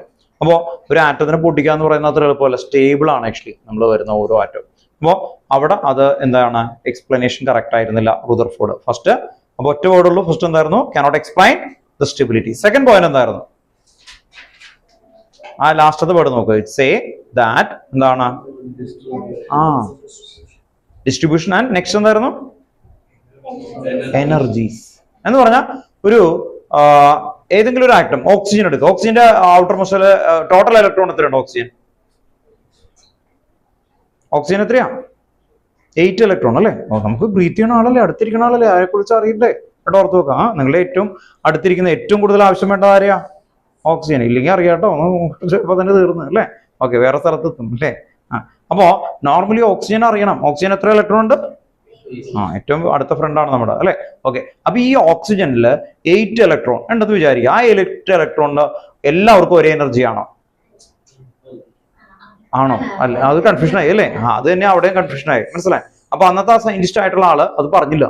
റുദർഫോർഡിനോട് ചോദിച്ചു 8 ഇലക്ട്രോൺ ഉണ്ട്, ഇയാളാണ് എന്ന് കരുതാം കേട്ടോ. ഓർത്ത് 8 ഇലക്ട്രോൺസ് ഉണ്ട്, അതിന്റെ പൊസിഷൻ എന്താണ്? അപ്പൊ 8 ഇലക്ട്രോൺസ് ഇങ്ങനെ കിടന്ന് ഇറങ്ങിക്കൊണ്ടിരിക്കും, വെറുതെ ആണ് അല്ലെ? കറക്റ്റ് പൊസിഷൻ ഒന്നും ഇല്ല, അതാണ് പറഞ്ഞത് ആക്ച്വലി അല്ലെ? കറക്റ്റ് ഒരു പെർട്ടിക്കുലർ പൊസിഷൻ ഇല്ല എന്നുള്ള രീതിയിലാണ് ആര് പറഞ്ഞത്? റുദർഫോർഡ് പറഞ്ഞത്. പക്ഷെ പിന്നീട് നമ്മൾ കണ്ടെത്തി ഓരോ ഇലക്ട്രോണും ഒരു പെർട്ടിക്കുലർ പൊസിഷൻ ഉണ്ട്. ആ പൊസിഷനിലാണ് അത് റിവോൾവ് അറൌണ്ട് ദ ന്യൂക്ലിയസിലേക്ക് വരുന്നത്. അത് ആണ് അടുത്ത ഡ്രോബാക്സ് ആയിട്ട് വന്നത്. പിന്നെ അതിന് എനർജിയും ഉണ്ട് അല്ലെ? ഒരേ എനർജി അല്ല എല്ലാവർക്കും അല്ലെ? ഇപ്പൊ ഇവിടെ നിങ്ങൾ ഇരിക്കുന്നുണ്ട്, നിങ്ങൾക്ക് ഓരോരുത്തർക്കും ഡിഫറെന്റ് എനർജിയാണ് അല്ലെ? അല്ലെ, പഠിക്കുന്ന കാര്യത്തിലും എല്ലാത്തിലും അങ്ങനെയാണ് ആക്ച്വലി വരുന്നത് അല്ലെ? അപ്പോൾ ആ രീതിയിലുള്ള ഇത് എക്സ്പ്ലെയിൻ ചെയ്യാനായിട്ട് ആർക്ക് പറ്റിയില്ല? റുദർഫോർഡിന് പറ്റിയില്ല. അപ്പൊ 2 ഡ്രോബാക്സ് സിമ്പിൾ ആയിട്ട് പറയാം. ഫസ്റ്റ് എന്തായിരുന്നു? കനോട്ട് എക്സ്പ്ലെയിൻ ദി സ്റ്റെബിലിറ്റി അല്ലെ? Second point, distribution of electron and energy. Distribution of electron and energy കേട്ടോ. ഓർത്ത് വെക്കുക, എനർജിയും എക്സ്പ്ലെയിൻ ചെയ്യാൻ പറ്റിയില്ല, അതിന്റെ കറക്റ്റ് ഡിസ്ട്രിബ്യൂഷനും പറ്റിയില്ല കേട്ടോ. ഓക്കെ, അപ്പൊ ഇത്രയും ഒന്ന് ഓർത്ത് വെക്കുക. ദെൻ നെക്സ്റ്റ് അടുത്ത പോയിന്റ് എന്ന് പറയുന്നത് അവിടെ നിൽക്കട്ടെ. ഇനി നമുക്ക് പതുക്കനെ ഫസ്റ്റ് ചാപ്റ്ററിന്റെ റിവിഷനിലേക്ക് വരാം. അപ്പൊ ആദ്യം ഈ ചാപ്റ്റർ ഇത്രയും പഠിച്ചൊന്ന് കൊണ്ടുവരാം കേട്ടോ. ഫസ്റ്റ് ചാപ്റ്റർ ഒന്ന് റിവൈസ് ചെയ്യും. ഓക്കെ, ഒന്നും കൂടി പറയാം. നെക്സ്റ്റ് വീക്കില് വന്ന വൈകിയില്ലേ അല്ലെ? നെക്സ്റ്റ് സാറ്റർഡേ എക്സാം ആണെന്ന് പറഞ്ഞു ഇവരെല്ലാവരും ആവശ്യപ്പെട്ടു കേട്ടോ. ഓർത്ത് നോക്കാം. അപ്പൊ നെക്സ്റ്റ് സാറ്റർഡേ എക്സാം ആണ് അല്ല, ഈ വരുന്ന നെക്സ്റ്റ് അല്ല, കമ്മിങ് സാറ്റർഡേ കേട്ടോ. ഓർത്ത് കമ്മിങ് സാറ്റർഡേ കേട്ടോ. ഓർത്ത് നോക്കാം. നിങ്ങൾക്ക് ആണോ? എന്നാലും നോക്കുമെന്നോ ഫേസ് ചെയ്യും. അന്ന് കേട്ടതൊക്കെ ഒന്ന് ഓർത്ത് വെച്ചിട്ട് ഞാൻ വീഡിയോ ഒക്കെ ഒന്ന് അയച്ചുതരാം, ക്ലാസ് ആബ്സെന്റ് ആയത് കേട്ടോ. ഓക്കെ, ജസ്റ്റ് ഒന്ന് ഫേസ് ചെയ്തു കേട്ടോ. മാർക്ക് നോക്കിക്കോളാം കേട്ടോ. ഓക്കെ, കാരണം നിങ്ങൾക്ക് ഇത് കഴിഞ്ഞിട്ട് എടുക്കും. ഒമിറ്റ് ചെയ്ത് കളഞ്ഞോ? ഇത് കംപ്ലീറ്റ് ആയിട്ട് റിമൂവ് ചെയ്ത് കളഞ്ഞോ? നിങ്ങൾക്ക് അങ്ങനെ പറഞ്ഞോ? ആണോ? ഓക്കെ, എന്നാലും നോക്കിക്കോ. കാരണം എന്താണെന്ന് വെച്ച് കഴിഞ്ഞാൽ ഇതിന്റെ കണ്ടിന്യൂഷൻ, ഈ മൊളാരിറ്റി അല്ലേ പ്ലസ് ടുവിലുണ്ട്. പ്ലസ് ടുവിലെ ഫസ്റ്റ് ചാപ്റ്ററിന്റെ പേര് സൊല്യൂഷനാണ്. സൊല്യൂഷനിൽ മൊളാരിറ്റി. അപ്പൊ അത് ഓൾറെഡി എവിടെ എടുത്തതേ പറയാൻ പറ്റുള്ളൂ? 11th ബേസിലുള്ളതാണ് ആക്ച്വലി വരുന്നത്. ഇതെല്ലാം ഇന്റർകണക്റ്റഡ് ആണ് കേട്ടോ. ഓക്കെ, അപ്പോ ഇൻ കേസ് ഇവിടെ പഠിച്ചിട്ടില്ല എന്ന് വിചാരിക്കാം, പക്ഷെ 12th എത്തുന്ന സമയത്ത് ടീച്ചേഴ്സിന് അത്രയും ഡീറ്റെയിൽഡ് എടുക്കാൻ പറ്റില്ല. അപ്പൊ നിങ്ങൾ വീണ്ടും എന്ത് ചെയ്യേണ്ടി വരും? പഠിക്കേണ്ടി വരും കേട്ടോ. ഓർത്ത് നോക്കുക, അതൊരു പ്രശ്നമാണ് കേട്ടോ. ഓർത്ത് നോക്കുക, നിങ്ങൾക്ക് ഇതിന്റെയൊക്കെ കണ്ടിന്യൂഷൻ ഉണ്ടാവും. ഡയറക്റ്റ് ആയിട്ട് കണ്ടിന്യൂഷൻ എവിടെ വരും? 12th വരും കേട്ടോ. ഓക്കെ, അപ്പൊ അതുകൊണ്ട് തന്നെ ഏതെങ്കിലും ഒരു പോർഷൻ സ്കൂളിലില്ല എന്ന് പറഞ്ഞാൽ നിങ്ങൾ ഹാപ്പി ആവേണ്ട ആവശ്യമില്ല. 12th കഷ്ടപ്പെടും. അപ്പൊ 12th ഇത് പഠിപ്പിച്ചിട്ടില്ല, അതൊന്നുമില്ല, ബോർഡിന് ഉണ്ടാവും. നിങ്ങൾക്ക് വേണമെങ്കിൽ പഠിച്ചാൽ മാർക്ക് കിട്ടും, അല്ലെങ്കിൽ ഇല്ല അല്ലെ? ഓർത്ത് നോക്കാം. നിങ്ങൾക്ക് 12th എന്റെ സ്കൂളിലെ ടീച്ചർ എന്നെ നോക്കിയില്ല, അതുകൊണ്ട് മാർക്ക് എനിക്ക് എന്ന് പറഞ്ഞിട്ട് ടീച്ചർ വരുമോ പിന്നെ ഫ്യൂച്ചറിലേക്ക്? ഇല്ല കേട്ടോ. അപ്പൊ അതുകൊണ്ട് നിങ്ങൾ എന്ത് ചെയ്യണം? നോക്കണം കേട്ടോ. ഓക്കെ, ഒന്ന് ഫേസ് ചെയ്തു കേട്ടോ. എല്ലാവരും എഴുതും. ദെൻ ആ ചാപ്റ്ററിലേക്ക് വരാം. ഈ ചാപ്റ്ററിൽ ഇപ്പൊ എടുത്തേക്കുന്ന അത്രയൊന്ന് ക്ലിയർ ചെയ്യാം കേട്ടോ. ഇപ്പൊ നമ്മൾ ഫസ്റ്റ് പറഞ്ഞ പോയിന്റ് എന്തായിരുന്നു? ജെ തോംസൺ എന്തൊക്കെയായിരുന്നു? നിങ്ങളെ കൊണ്ട് പറയിപ്പിക്കും, എന്നിട്ടേ അടുത്ത ചാപ്റ്ററിലേക്ക് പോകുള്ളൂ. J Thomson electron. Then next എന്തായിരുന്നു? Goldstein proton. Then James Chadwick neutron. Then ഇത് കഴിഞ്ഞിട്ട് നമ്മൾ cathode ray, anode ray. What you mean cathode ray? The ray begin from അല്ലെങ്കിൽ start from cathode to anode. കണ്ടോ, പഠിക്കാൻ എളുപ്പമാണ് ആക്ച്വലി. അപ്പൊ anode ray എന്തായിരിക്കും?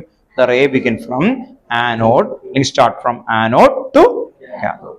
അപ്പൊ ആനോഡും കാഥോഡിന്റെ ചാർജ് അവിടെ എഴുതി വെച്ചിട്ടുണ്ട് അല്ലെ? കാഥോഡ് എന്ന് പറഞ്ഞാൽ എന്ത് ചാർജ് ആയിരുന്നു? ഓക്കെ, അപ്പൊ നെഗറ്റീവ് ടു പോസിറ്റീവ്. ദെൻ അടുത്ത സെക്കൻഡ് പോയിന്റിൽ നമ്മൾ പറയുന്നത് നോക്കിയേ, cathode ray consist of dash negatively charge particle. Then anode ray consist of. അപ്പൊ പഠിക്കാൻ എളുപ്പത്തിന് വേണ്ടിയിട്ട് ആ പോയിന്റ് അങ്ങനെ ക്രിയേറ്റ് ചെയ്തു വെച്ചു. ഇവിടെ അത് തീർന്നു. ദെൻ ജെയിംസ് ചാഡ്വിക് ഏതൊരു മെറ്റലിലേക്കാണ് നമ്മൾ ആൽഫ റേസ് ബോംബാർഡ് ചെയ്തേ?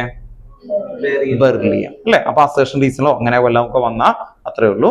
ആ ഒരു ടോപ്പിക് കഴിഞ്ഞു. അത് കഴിഞ്ഞ് first model Thomson model, second model Rutherford model, അവിടെ വരെയാണ് നമ്മൾ നിൽക്കുന്നത്. അപ്പൊ അടുത്ത ക്ലാസ്സിൽ നമുക്കിനി ബോർ മോഡൽ ഉണ്ട്. വളരെ ഡീറ്റെയിൽ ആണ്. ബോർ മോഡൽ തന്നെ ഒരു ക്ലാസ് തന്നെ വേണ്ടി വരും. അപ്പോൾ അതിലേക്കൊക്കെ പോവാം. ഓക്കെ, ഇനി ഇന്ന് നമുക്ക് ഫസ്റ്റ് ചാപ്റ്ററിലേക്ക് വരാം കേട്ടോ. ഓർത്ത് നോക്കാം. ഫസ്റ്റ് ചാപ്റ്റർ ബാക്കിൽ നിന്ന് ഫ്രണ്ടിലേക്ക് തന്നെ ഒന്നുകൂടി മൂവ് ചെയ്യാം. First chapter some basic concept questions ചെയ്യാനാണ് കേട്ടോ. ഓക്കെ, ക്വസ്റ്റ്യൻസ് ചെയ്യണം, ഇക്വേഷൻസ് ഒക്കെ ഒന്ന് നോക്കാം കേട്ടോ. ഓക്കെ, അത് ലാസ്റ്റ് ടോപ്പിക് ആണ് മൊളാലിറ്റി, മോൾ ഫ്രാക്ഷൻ കേട്ടോ. ഓക്കെ, അതിന് ഇക്വേഷൻസ് ഒക്കെ ഒന്ന് പറഞ്ഞാൽ ആദ്യം. ഇവിടെ ഒന്ന് പറയാന്ന് പറഞ്ഞു. Very good. കേട്ടോ. ഓക്കെ, ഓൺലൈനിൽ ഇരിക്കുന്ന ആൾക്കാരൊക്കെ ഒന്ന് ഇതായി കേട്ടോ. ഓക്കെ, മൊളാലിറ്റി മോൾ ഫ്രാക്ഷൻ അത്രയും പറഞ്ഞാൽ മതി കേട്ടോ. ഓക്കെ, അല്ലെ ഞാൻ പറയുമ്പോൾ ഒരു രസമില്ല, മാറി പറയണം. ഓ വെരി ഗുഡ്. ഓക്കെ, അടുത്ത ആളെത്തി അല്ലേ. ഇവിടെ ഒന്നൊന്ന് പറഞ്ഞു ചെയ്യാനാട്ടോ. Okay, molarity, number of moles of solute divided by mass of this volume of the solution. Molality, number of moles of solute divided by mass of the solvent in kg. Mole fraction, chi A is equal to Na divided by Na plus Nb. Chi B is equal to Nb divided by Na plus Nb. Chi A plus chi B is equal to 1.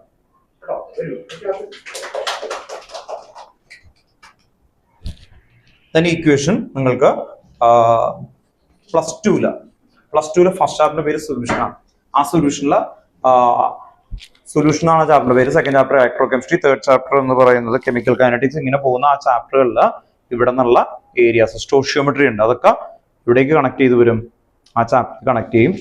അത് വീണ്ടും നിങ്ങൾക്ക് എടുത്ത് കിട്ടില്ല കേട്ടോ. Okay, then പറഞ്ഞു അടുത്ത ആള്.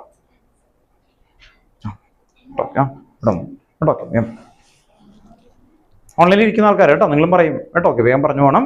Molality mole fraction അത്രയും പറഞ്ഞു പോകണം കേട്ടോ. ഓക്കെ, അപ്പൊ അവിടെ നിന്ന് ഷാർപ്പായി. ദെൻ ടെക്സ്റ്റ് ബുക്കിലെ ക്വസ്റ്റ്യൻസ് പെട്ടെന്ന് നമുക്ക് 5-6 ചെയ്യാം. വേഗം ക്വസ്റ്റ്യൻസ് ചെയ്യാം. മൊളാലിറ്റി മോൾ ഫ്രാക്ഷൻ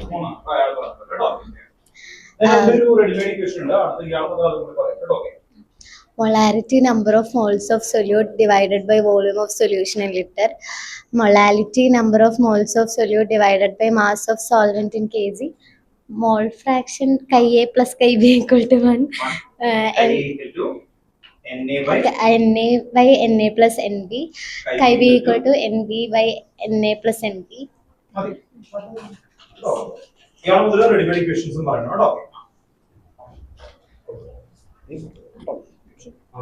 സ്റ്റാർട്ട് ചെയ്യുന്നതാണ്.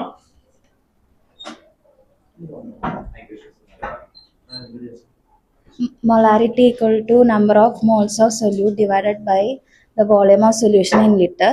W1 by M2 into 1000 by V. Molality equal to number of moles of solute divided by mass of solvent in kg. W1 by M2 into 1000 by W1. Mole fraction equal to chi A equal to mole fraction chi A equal to Na by Na plus Nb. Chi B equal to Nb by Na plus Nb. Chi A plus chi B equal to 1.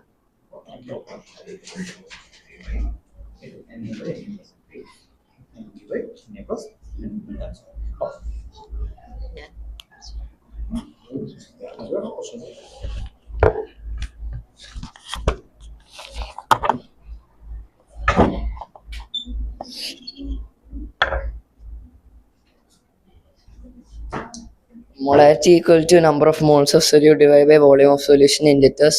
Molality equal to number of moles of solute divided by mass of solvent in kilogram. Chi A equal to Na divided by Na plus Nb. Chi B equal to Nb divided by Na plus Nb. Chi A plus chi B equal to 1.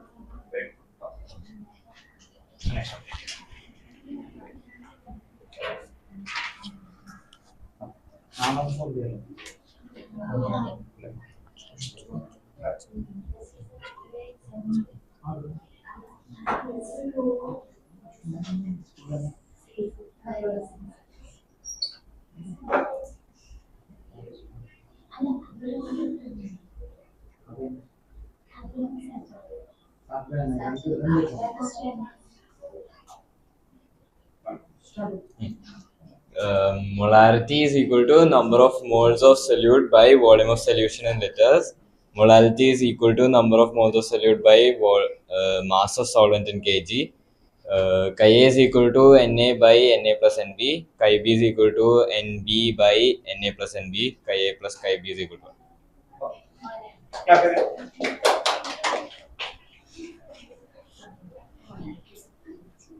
then അടുത്ത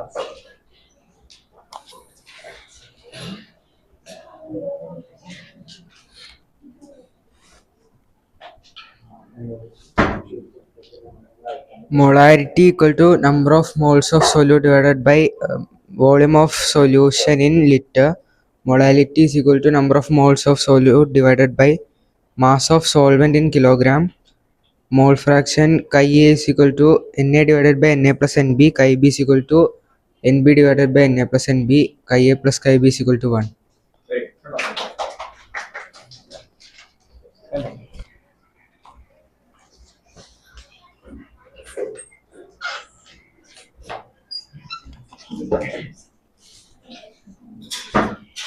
Molarity is equal to number of moles of solution is equal by volume of solution in liters. Molarity is equal to number of moles of solute by volumes of mass of solution in a solvent in kg. Chi A is equal to Na by Na plus Nb. Chi B is equal to Nb by Na plus Nb. Chi A plus chi B is equal to 1.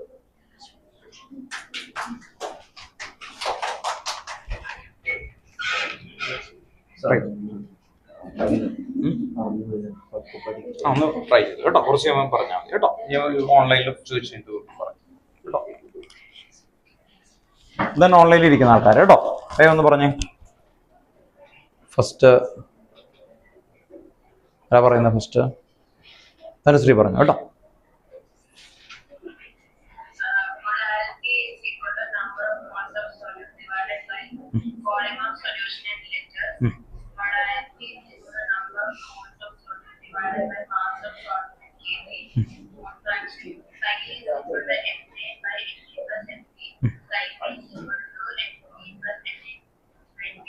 Okay, next Anu പറഞ്ഞു.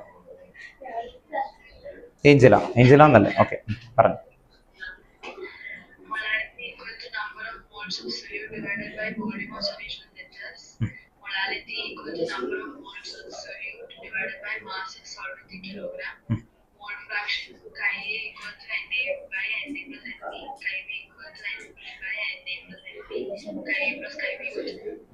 Then correct.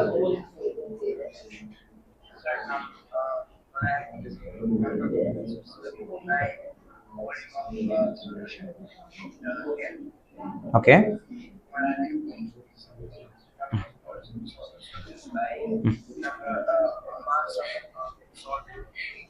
kg.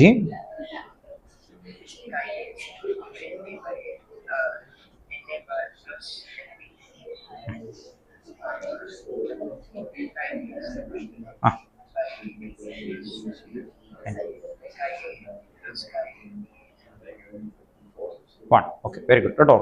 അവിടെ നിന്ന് പറഞ്ഞു നോക്കിയാൽ മതി, ഒന്ന് try ചെയ്തേക്കുന്നു. Just number of moles of solute by volume of liquid, number of moles in solvent by mass of.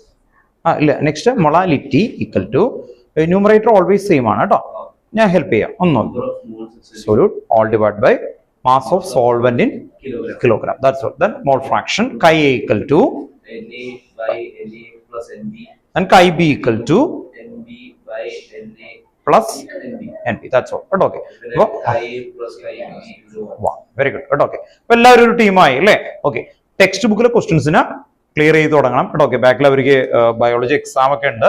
എങ്കിൽ പോലും അവര് സാറ്റർഡേയിൽ അവർക്ക് KV-യിൽ ഒരു സ്ട്രീമായിട്ടുള്ള ആൾക്കാർക്ക് ബയോളജി എക്സാം ആണ്. എങ്കിൽ പോലും മാറ്റരുതെന്ന് പറഞ്ഞു എൻ്റെ അടുത്ത്. എനിക്കത് ഭയങ്കര ഇഷ്ടമായി കേട്ടോ. കെമിസ്ട്രിയുടെ എക്സാം ഇവിടുത്തെ മാറ്റേണ്ട സർ, ഞാൻ പഠിച്ചോളാം എന്ന് പറഞ്ഞു കേട്ടോ. ഒരാൾക്ക് കമ്പ്യൂട്ടർ സയൻസ് ഉണ്ട്, അയാളും പറഞ്ഞു മാറ്റരുത് എക്സാം പ്ലീസ്, കെമിസ്ട്രി എന്തായാലും വെക്കണം എന്ന് പറഞ്ഞു കേട്ടോ. അത് നല്ല പോസിറ്റീവ് സൈൻ ആണ് കേട്ടോ, നല്ല രസമാണ്. ദെൻ നിങ്ങൾക്ക് നാളെ അവധിയാണ് അല്ലേ? വീട്ടിലിരുന്ന് പഠിച്ച് കഴിഞ്ഞാൽ എക്സ്ട്രാ ടൈം ഇഷ്ടം പോലെ ഉണ്ടാവും. അതുകൊണ്ട് ഒരു മോഡൽ പേപ്പർ ഞാൻ അയച്ചിടാം, വീട്ടിലിരുന്ന് പ്രാക്ടീസ് ചെയ്യാൻ വേണ്ടി കേട്ടോ. അതൊന്നും ചെയ്യാൻ അല്ല, ക്വസ്റ്റ്യൻസ് അത് നോക്കുമ്പോൾ വായിക്കുമ്പോൾ നിങ്ങൾക്ക് മനസ്സിലാവുന്നുണ്ടോ എന്നൊക്കെ നോക്കാൻ വേണ്ടി നമ്മൾ എക്സാം ആദ്യമായിട്ടല്ലേ നമ്മളിവിടെ ചെയ്യുന്നത്. ആ എക്സാമിന്റെ ഒരു മോഡൽ അയച്ചിട്ടേക്കാം. അത് കുറച്ച് കഴിയുമ്പോൾ അതിന് ആൻസർ കീ ഉണ്ടാവും. അപ്പൊ കാണുമ്പോൾ തന്നെ നിങ്ങൾ എന്ത് ചെയ്യണം? വായിച്ചു നോക്കണം. ആൻസറിലേക്ക് ആദ്യം പോകരുത്. ആദ്യം ക്വസ്റ്റ്യൻസ് അയച്ചിടാം, അത് കുറച്ച് കഴിയുമ്പോൾ അതിന്റെ ആൻസർ കീ അയച്ചിടും. അതേ മോഡലിലായിരിക്കും നമുക്ക് സാറ്റർഡേ എക്സാം വരുന്നത് കേട്ടോ. ഓക്കെ, അപ്പോൾ ക്ലിയർ ആയിട്ട് അതൊക്കെ ഒന്ന് ഫേസ് ചെയ്യുക, ക്ലിയർ ചെയ്യുക. ദെൻ ഇന്ന് തന്നെ ടെക്സ്റ്റ് ബുക്കിൽ എക്സസൈസ് ക്വസ്റ്റ്യൻ ഉണ്ടാവും കേട്ടോ. നോക്കാം, അപ്പോൾ അത് ക്ലിയർ ചെയ്യുക, നിങ്ങൾക്ക് വേഗം മാർക്കൊക്കെ കിട്ടിക്കോളും കേട്ടോ. ഓക്കെ, ദെൻ ബയോളജി ഉള്ള ആൾക്കാരുടെ ആ പേപ്പേഴ്സിന്റെ അത് ഇത് അയച്ചു തരാം, ഞാൻ ക്വസ്റ്റ്യൻസ് അയച്ചു തരാം കേട്ടോ. ഓക്കെ, ഗ്രൂപ്പിലിടാം. അപ്പോൾ അതുള്ള ആൾക്കാർക്ക് അത് ഒന്ന് ക്ലിയർ ചെയ്ത് പോകാൻ പറ്റും. ദെൻ നമ്മൾ ടെക്സ്റ്റ് ബുക്കിലെ ക്വസ്റ്റൻ ആണ്, ഒന്ന് എഴുതി വെക്കാം കേട്ടോ. ക്വസ്റ്റൻ നമ്പർ 1.33 നിങ്ങൾ ശ്രദ്ധിച്ചറിയാം. നമ്മൾ കഴിഞ്ഞ ക്ലാസ്സിൽ 1.36, 35, 34, അതിനു മുമ്പ് നമ്മൾ 1.29 അങ്ങനെ ഓൾമോസ്റ്റ് ക്വസ്റ്റ്യൻസ് ഒക്കെ ചെയ്തതാണ്. അപ്പൊ അതിൽ വരുന്നതാണ് 1.33 ക്വസ്റ്റൻ എഴുതി. 1.33 എക്സസൈസ് ആണ് കേട്ടോ. ഓൺലൈനിൽ ഇരിക്കുന്ന ആൾക്കാർ ശ്രദ്ധിക്കുക. 1.33 ക്വസ്റ്റൻ എഴുതിക്കോ കേട്ടോ. എല്ലാവരും എഴുതണം കേട്ടോ. ക്വസ്റ്റൻ എഴുതണം. Calculate the number of atom. Calculate the number of atoms. Calculate the number of atoms in each of the following. Calculate the number of atoms in each of the following. Calculate the number of atoms in each of the following.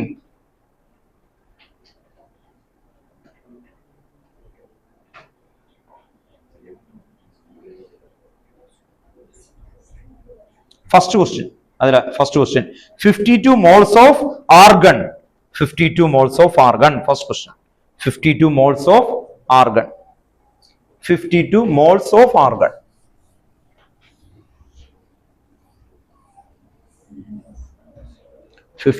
moles of argon. ടെക്സ്റ്റുകളിലെ questions almost തീർക്കണം കേട്ടോ. ചിലത് മാത്രം നമ്മുടെ knowledge level increase ചെയ്യുന്ന type questions ഉണ്ട്. അപ്പൊ അത് വേണ്ട, ബാക്കിയുള്ളതെല്ലാം ചെയ്യണം. ഇപ്പൊ മാത്തമാറ്റിക്കലി 7+3 അങ്ങനത്തെ ഒക്കെ അവിടെ ഒരു ക്വസ്റ്റ്യൻസ് ഉണ്ട്, സിഗ്നിഫിക്കന്റ് ഫിഗേഴ്സ്, അങ്ങനെയുള്ളതൊക്കെ നമ്മുടെ അല്ലെ ഒന്ന് പ്രാക്ടീസ് ചെയ്യേണ്ട ഇതാണ്. അത് പുറത്ത് നോക്കണ്ട. ഇതുപോലത്തെ ക്വസ്റ്റ്യൻസ് നമ്മൾ ചെയ്യുന്ന ക്വസ്റ്റ്യൻസ് ഒക്കെ എന്തായാലും നോക്കണം. ആൻസർ കീ ഡീറ്റെയിൽ ആയിട്ടുള്ളത് അയച്ചു തരാം കേട്ടോ. ചാപ്റ്റർ എങ്കിൽ പോലും നിങ്ങൾ ചെയ്ത് നോക്കണം, കൈകൊണ്ട് എഴുതിയൊക്കെ നോക്കണം കേട്ടോ. ഓക്കെ, 52 മോൾസ് ഓഫ് ആർഗൺ ആണ് ഫസ്റ്റ്. ആർഗൺ. സെക്കൻഡ് ക്വസ്റ്റ്യൻ എഴുതിയിട്ട് ഒരുമിച്ച് ആൻസർ എഴുതാം കേട്ടോ. Second question 52 U of helium. 52 U of helium. 52 U of helium. Third, 52 gram of helium. 52 gram of helium.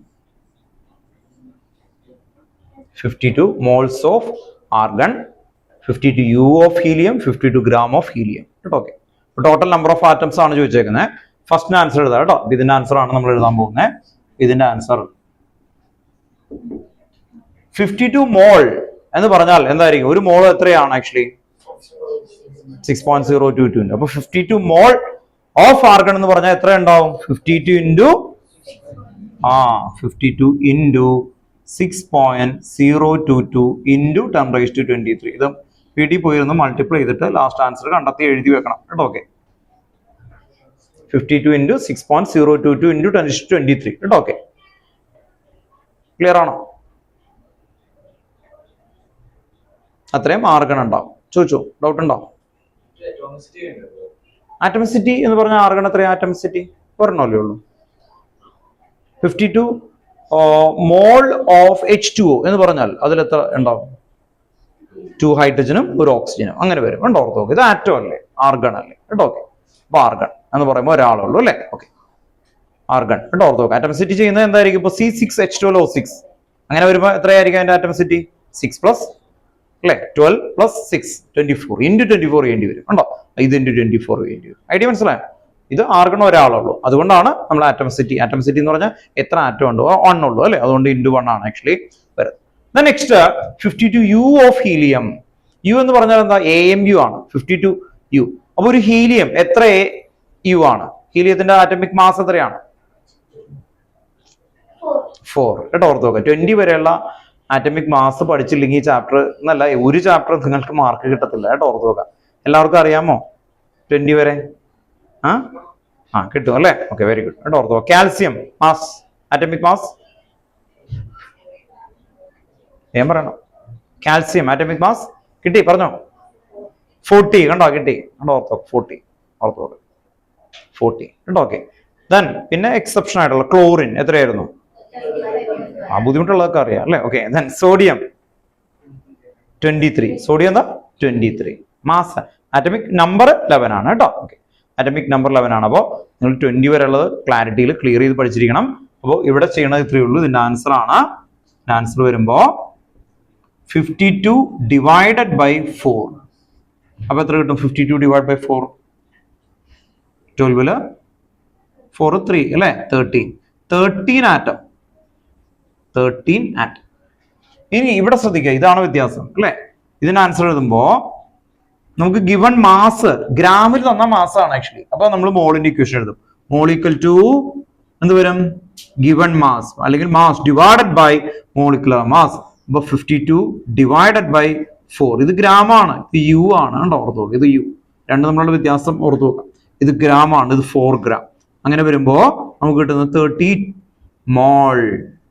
അപ്പൊ ഇതിന്റെ ലാസ്റ്റ് എത്ര കിട്ടും? 13 ഇൻറ്റു 6.022 ഇൻറ്റു 10⁻23. ഇതാണ് ഇതിന്റെ ആൻസർ. ഇത് തമ്മിൽ വ്യത്യാസം ക്ലിയർ ആയിട്ട് കൊണ്ടുപോകാനും 52U എന്ന് പറഞ്ഞാൽ യു ഒരു ഹീലിയത്തിന്റെ 1 ഹീലിയം 4U ആണ്. മോൾ ചെയ്യുമ്പോൾ നമ്മൾ എന്ത് ചെയ്യും അല്ലെ? ഗ്രാം ആണ്. ഗ്രാം ഡിവൈഡഡ് ബൈ അല്ലെ GMM ആണ്, ഗ്രാം മോളിക്കുലർ മാസ്. ചെയ്ത് കഴിഞ്ഞാൽ നമുക്ക് എന്ത് കിട്ടും? മോൾ. അപ്പൊ ഗ്രാം ആണെങ്കിൽ നമുക്ക് മോളാണ് കിട്ടുന്നത്. ഓർത്ത് നോക്കുക, ഇത് ഏത് ചാപ്റ്ററിലും ഇത് മിക്സ് ചെയ്ത് വരാം. അതുകൊണ്ട് ഭയങ്കര ഇമ്പോർട്ടന്റ് ആണ് മോൾ കൺസെപ്റ്റ്. എല്ലാം ക്ലിയർ ചെയ്ത് വരാം.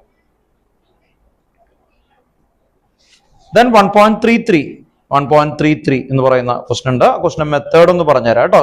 Use the data given in the following table to calculate the molar mass of naturally occurring argon isotope എന്ന് പറഞ്ഞിട്ടൊരു വലിയ വാല്യൂ ആണ് കൊടുത്തേക്കുന്നത് ടെക്സ്റ്റ് ബുക്കിൽ കേട്ടോ. ഓക്കെ, വലിയ വാല്യൂ ഇങ്ങനെ കൊടുത്തിട്ടുണ്ട്. അതെ, വലിയ വാല്യൂ ഇങ്ങനെ കൊടുത്തിട്ടുണ്ട്. ടെക്സ്റ്റ് ബുക്ക് എല്ലാവരുടെ കയ്യിലുണ്ടോ? ഉണ്ടല്ലോ. ഓക്കെ, അപ്പൊ അതിന് ആൻസർ ചെയ്യേണ്ടത്, കാരണം ഇത് എഴുതുന്നില്ല. അവിടെ ആൻസർ ചെയ്യുന്ന ഐസോട്ട് ഓഫ് മോളാർ മാസ് തന്നേക്കുന്നത് ഫസ്റ്റ് 35.96755 ഇൻറ്റു 0.337/100. എന്താ ചെയ്യേണ്ടത്? Into 0.337/100 plus. എന്നിട്ട് എന്ത് ചെയ്യണം? പ്ലസ്. അടുത്തത് എന്തായിരിക്കും? 37.96272 ഇൻറ്റു 0.063/100 പ്ലസ്. പിന്നെ എന്ത് ചെയ്യണം? 39.9624 ഇൻറ്റു എത്ര വരും? 99.6/100 ഈക്വൽ. അപ്പൊ ഇതിനെല്ലാം എന്ത് ചെയ്യണം? ഈ നേരെ കാണിക്കുന്ന വാല്യൂ ഇല്ലേ, എല്ലാത്തിനും ഇൻറ്റു ചെയ്യണം. പിന്നെ എല്ലാം എന്ത് ചെയ്യണം? പ്ലസ്. അങ്ങനെ ചെയ്തു കഴിഞ്ഞാൽ എന്ത് കിട്ടും? ആവറേജ് ആറ്റമിക് മാസ് കിട്ടും. എന്ത് കിട്ടും? Average atomic mass. അതിന്റെ മീനിങ് ഒന്നും കൂടി പറയാം. നമ്മള് ക്ലോറിൻ 23 എന്ന് പറഞ്ഞില്ലേ ആറ്റമിക് മാസ്. എങ്ങനെ കിട്ടിയവര്? ക്ലോറിന്റെ ഡെപ്പോസിറ്റ് വേൾഡില് പല സ്ഥലത്തും ഉണ്ടാവും അല്ലെ. അങ്ങനെ ആ ഡെപ്പോസിറ്റിന്റെ സാമ്പിൾ എടുക്കും. അപ്പൊ നമ്മുടെ ഇവിടെ ഒരു ക്ലോറിൻ ഇതുണ്ട്. അപ്പൊ ആ ഒരു വലിയൊരു ഡെപ്പോസിറ്റ് ഉണ്ടെങ്കിൽ ആ സാമ്പിൾ എടുക്കുന്നു. ആ സാമ്പിൾ എടുത്തിട്ട് അവർ ചെക്ക് ചെയ്യും. അപ്പൊ നമ്മൾ മെറ്റൽ പറയുന്നു ഗോൾഡ്. ഗോൾഡിന്റെ ഒരു ആറ്റമിക് മാസ് ഉണ്ട്. അല്ലെങ്കിൽ സിൽവറിന്റെ ആറ്റമിക് മാസ് 108 പോയിന്റ് ഉണ്ട്, ഫ്രാക്ഷൻ ഉണ്ട്. പക്ഷെ അത് എന്ത് ചെയ്യും? വേരി ചെയ്യും. നമ്മൾ ഇവിടെ ഒരു ഡെപ്പോസിറ്റ് കിട്ടി, അതിന് ചെക്ക് ചെയ്യുന്ന സമയത്ത് 108.9389. അപ്പൊ അത് എത്ര പെർസെന്റേജ് ഉണ്ട് ഇന്ത്യയിൽ? ഏകദേശം ഒരു ആവറേജ് പെർസെന്റേജ് എടുക്കും. അങ്ങനെ വേൾഡിൽ എല്ലാ സ്ഥലത്തും കൊടുക്കും. എന്നിട്ട് അതിന് നമ്മൾ എന്ത് ചെയ്യും? ആഡ് ചെയ്യും. അബോണ്ടൻസ് ആണ് അപ്പുറത്ത് കൊടുത്തേക്കുന്നത് കേട്ടോ. അതിൽ നോക്കിയേ, നിങ്ങൾ ആ വാല്യൂ നോക്കിയാൽ 99.6 എത്രയാ വന്നേക്കുന്നത് ഉണ്ടോ? 99.6 39.9 ആണ്ടോ? അതാണ് ഏറ്റവും കൂടുതൽ വന്നേക്കുന്നത് അല്ലേ. വേൾഡിൽ എവിടെ എടുത്തു കഴിഞ്ഞാൽ അതാ. അപ്പൊ ആവറേജ് ഏറ്റവും കൂടുതൽ അതിനോട് അടുത്തായിരിക്കും വരുന്ന വാല്യൂ അല്ലേ. ചെറിയൊരു വ്യത്യാസം വരുള്ളൂ. അപ്പൊ 39 ആയിട്ടൊക്കെ കിട്ടും. അപ്പൊ നോർമലി ഇങ്ങനെയാണ് ചെക്ക് ചെയ്യുന്നത് കേട്ടോ. ഓർത്ത് നോക്കും. അപ്പൊ അത് ആഡ് ചെയ്തിട്ട് എത്തുന്ന മെത്തേഡാണ്. മെത്തേഡ് എന്താ ചെയ്തേ? ആ തന്നേക്കുന്ന മാസ് ഇൻറ്റു പെർസെന്റേജ് പ്ലസ് ചെയ്യണം അല്ലെ. ഓക്കെ, എല്ലാം ഇങ്ങനെ പ്ലസ് ചെയ്യണം. അപ്പൊ ലാസ്റ്റ് കിട്ടുന്നതാണ് ആവറേജ് ആറ്റമിക് മാസ്. എന്താ കിട്ടുന്നത്? ആവറേജ് ആറ്റമിക് മാസ് കേട്ടോ. ഓക്കെ, അപ്പൊ അങ്ങനെ ആണ് ഫൈൻഡ് ചെയ്യുന്നത്. അപ്പൊ ക്ലിയർ ആയിട്ട് കൊണ്ടുവരാം. ദെൻ 1.29 ഒക്കെ നമ്മൾ ചെയ്തതാണ്. നെക്സ്റ്റ് ക്വസ്റ്റ്യൻ 1.30 കേട്ടോ. ഓർത്തോ, അതിന് മുമ്പ് സിഗ്നിഫിക്കന്റ് ഫിഗർ വെറുതെ ആണ്. 1.30 what will be the mass of 112 carbon atom in gram? എഴുതി വെക്കുക. What will be the mass of 1 carbon 12 atom in gram. Carbon 12 atom in gram. Question 1.30. What will be the mass of question number 1.30. What will be the mass of 1 carbon 12 atom in gram. 1 carbon 12 atom in gram. എങ്ങനെ find ചെയ്യും?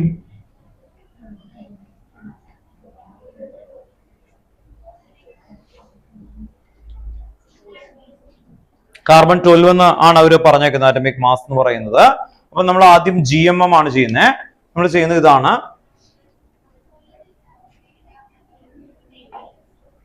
1 mole of carbon 12 അല്ലെ, carbon 12 equal to 1 മോൾ എടുത്തു കഴിഞ്ഞാൽ അതിൽ എത്ര gram ഉണ്ടാവും? GMM. എത്ര GMM എന്ന് പറഞ്ഞാൽ gram molecular mass. Gram molecular mass എന്ന് പറഞ്ഞാൽ അതിന്റെ മാസ് നമ്പറിനെ ഗ്രാമിൽ പറഞ്ഞാൽ അത് 1 മോൾ ഉണ്ടാകും. അപ്പോൾ നോർമലി എത്രയായിരിക്കും? 12 ഗ്രാം. 12 ഗ്രാം. Then 1 മോളിനെ നമ്പറിലേക്ക് മാറ്റി കഴിഞ്ഞാൽ ഞാൻ എന്ത് എഴുതും? 6.022 into 10⁻23. അത്രയും എന്തുണ്ട്? Number of carbon 12 equal to എത്ര വരും? 12 gram. Therefore 1 carbon 12 mass equal to എത്ര വരും? 12 divided by 6.022 into 10⁻23 ഗ്രാം ആയിരിക്കും വരുന്നത്. ഓക്കെ അല്ലേ? ഇപ്പൊ 10 ഒരു 10 പേനയ്ക്ക് ഉള്ള വെയിറ്റ് തരുന്നത് എന്താണ്? 5 ഗ്രാം ആണ്. അങ്ങനെയാണെങ്കിൽ ഒരു പേനയുടെ വെയിറ്റ് എങ്ങനെ കിട്ടും? 5 divided by 10. ഇത്രേ ഉള്ളൂ അല്ലേ? അപ്പോൾ ഇവിടുത്തെ ഈ നമ്പറിന് ഇപ്പുറത്തേക്ക് കൊണ്ടുവന്നാൽ 1 കിട്ടും. ഇത്രേ ഉള്ളൂ കേട്ടോ. Okay,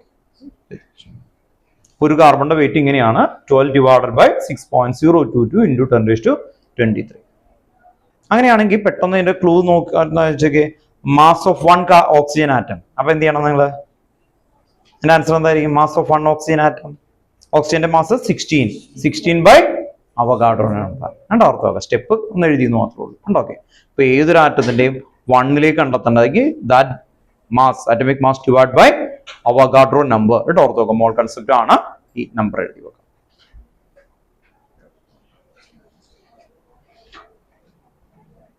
Then 1.28. Which one of the following will have the largest number of atom?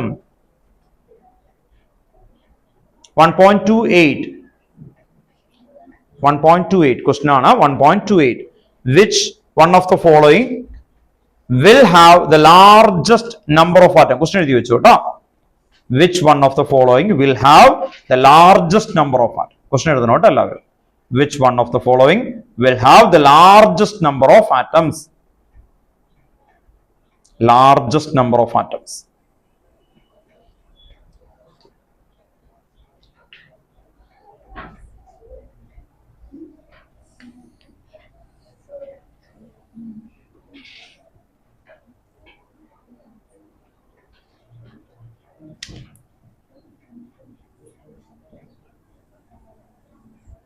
First 1 gram AU.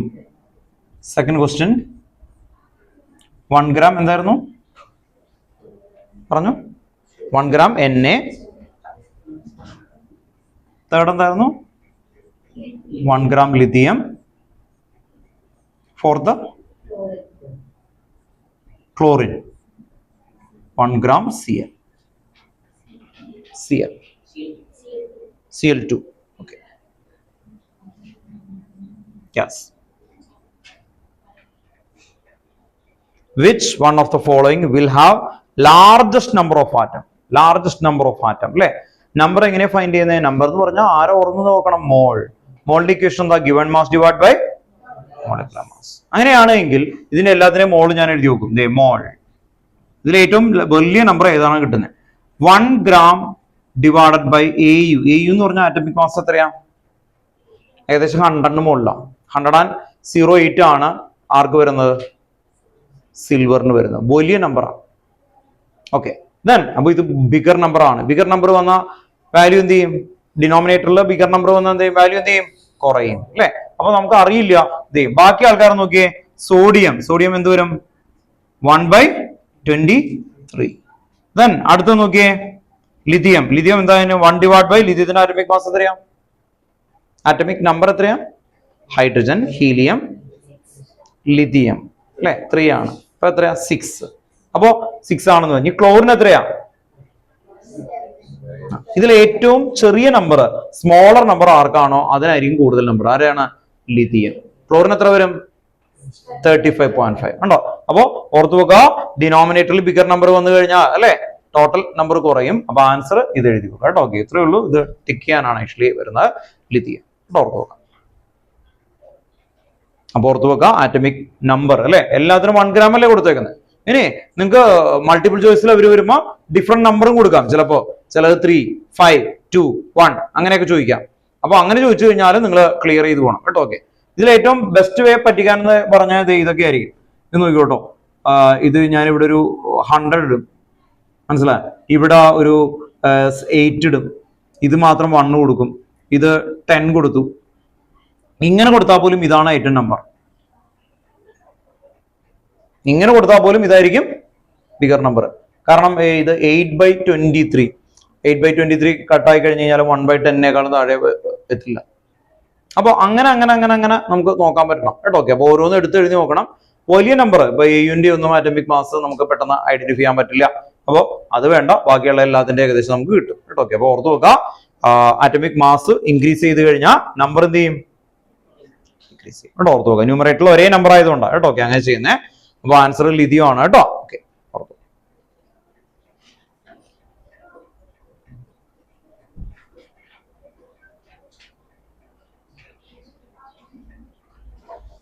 Then basic യൂണിറ്റിലേക്ക് കൺവേർട്ട് ചെയ്യാൻ ചോദിക്കുന്നുണ്ട്. PM എന്ന് പറഞ്ഞ കൺവേർഷൻ എങ്ങനെയാ?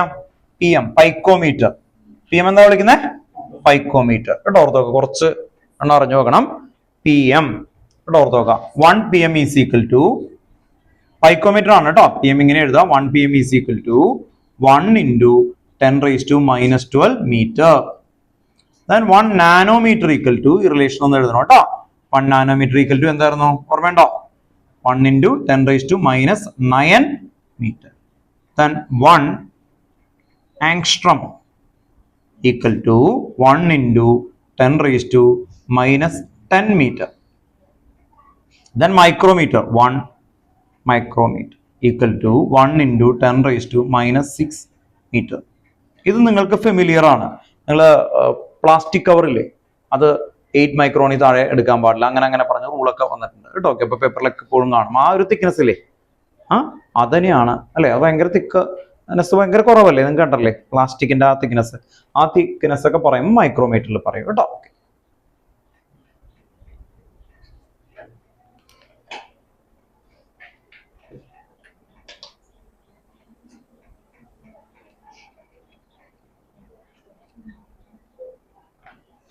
then 1.23 അതും കൂടി ചെയ്തിട്ട് നമുക്ക് പെട്ടെന്ന് വൈൻഡ് അപ്പ് ചെയ്യാം കേട്ടോ. 1.23 ക്വസ്റ്റ്യൻ നമ്പർ 1.23 ടെക്സ്റ്റ് ബുക്ക് ആണ്. 1.23 ക്വസ്റ്റ്യൻ എഴുതണം കേട്ടോ. A + B2 gives AB2. A + B2 gives AB2. ഇത് എഴുതണം കേട്ടോ എല്ലാവരും.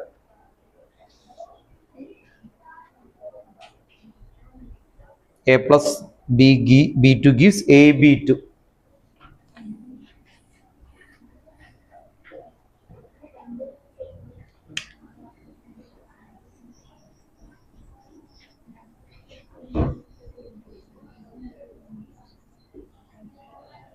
Then ഇതിന്റെ ഫസ്റ്റ്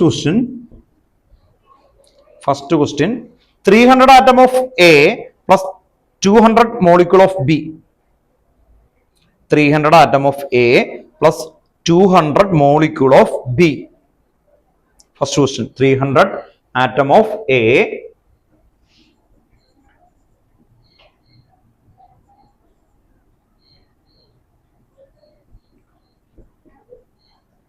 (200 molecule of എന്തായിരുന്നു? B. 200 molecule of B.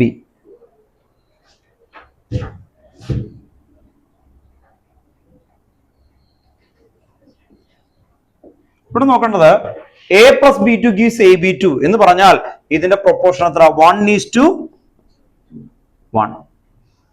1:1. B2 molecule ആകുമ്പോൾ B2 എന്ന് പറയുന്ന ഒറ്റ മോളിക്യൂൾ ആയിട്ട് എടുക്കുക. B2 എന്ന് പറയുമ്പോൾ ഒറ്റ മോളിക്യൂൾ. അങ്ങനെ വന്നാൽ 1:1 ആണ് ഇതിന്റെ പ്രൊപ്പോർഷൻ ആയിട്ട് കറക്റ്റ് ആയിട്ട് വരുന്നത്. അങ്ങനെയാണെങ്കിൽ 300 ആറ്റം ഓഫ് എ എടുത്താൽ ഇവിടെ എത്ര വേണം? 300 മോളിക്യൂൾ ഓഫ് ബി വേണം. അപ്പൊ ആരാ കുറവ്? ബി. അപ്പൊ ബി ആണ് ലിമിറ്റിംഗ് റിയേജന്റ്. ഓർത്ത് നോക്കാം. അപ്പൊ പ്രൊപ്പോർഷൻ ആണ് ആക്ച്വലി വരുന്നത്, സെയിം പ്രൊപ്പോർഷൻ ആണ്. അപ്പൊ ഇതിന്റെ ആൻസർ എങ്ങനെയാവണ്ടേ? 300 ആറ്റം ഓഫ് എക്ക് എന്ത് വേണം? 300 മോളിക്യൂൾ ഓഫ് ബി വേണം. വിച്ച് ഈസ് എന്താണ്? Less, proportionally less. Proportionally less ആര് തന്നെയാണ്? ആക്ച്വലി ബി തന്നെയാണ്. അപ്പൊ താഴെ എഴുതുക limiting reagent B. Limiting reagent B. Reagent. Limiting reagent B. കേട്ടോ, അതിന്റെ കൺസെപ്റ്റ് ഇത്രയേ ഉള്ളൂ.